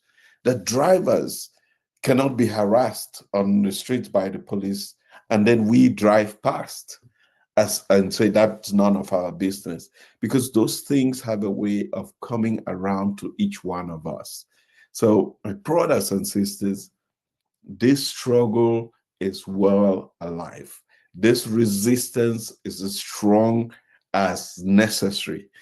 As Eric said, there are plans about a future. This 2026, I said, is end game. It's game over for the Biya regime. They're running out of gas, and we need to help them run out of gas faster than expected. I want to thank you all for the continuous sacrifice that you continue, the faith, the belief that you have in Project C. And I ask everybody to own it, to take the destiny of Project C into your hands, as well as the destiny of Cameroon into your hands. We will overcome. Thank you all. Have a wonderful, wonderful weekend. And we'll be back next Saturday to challenge the diaspora and its role and the future of Cameroon. Thank you.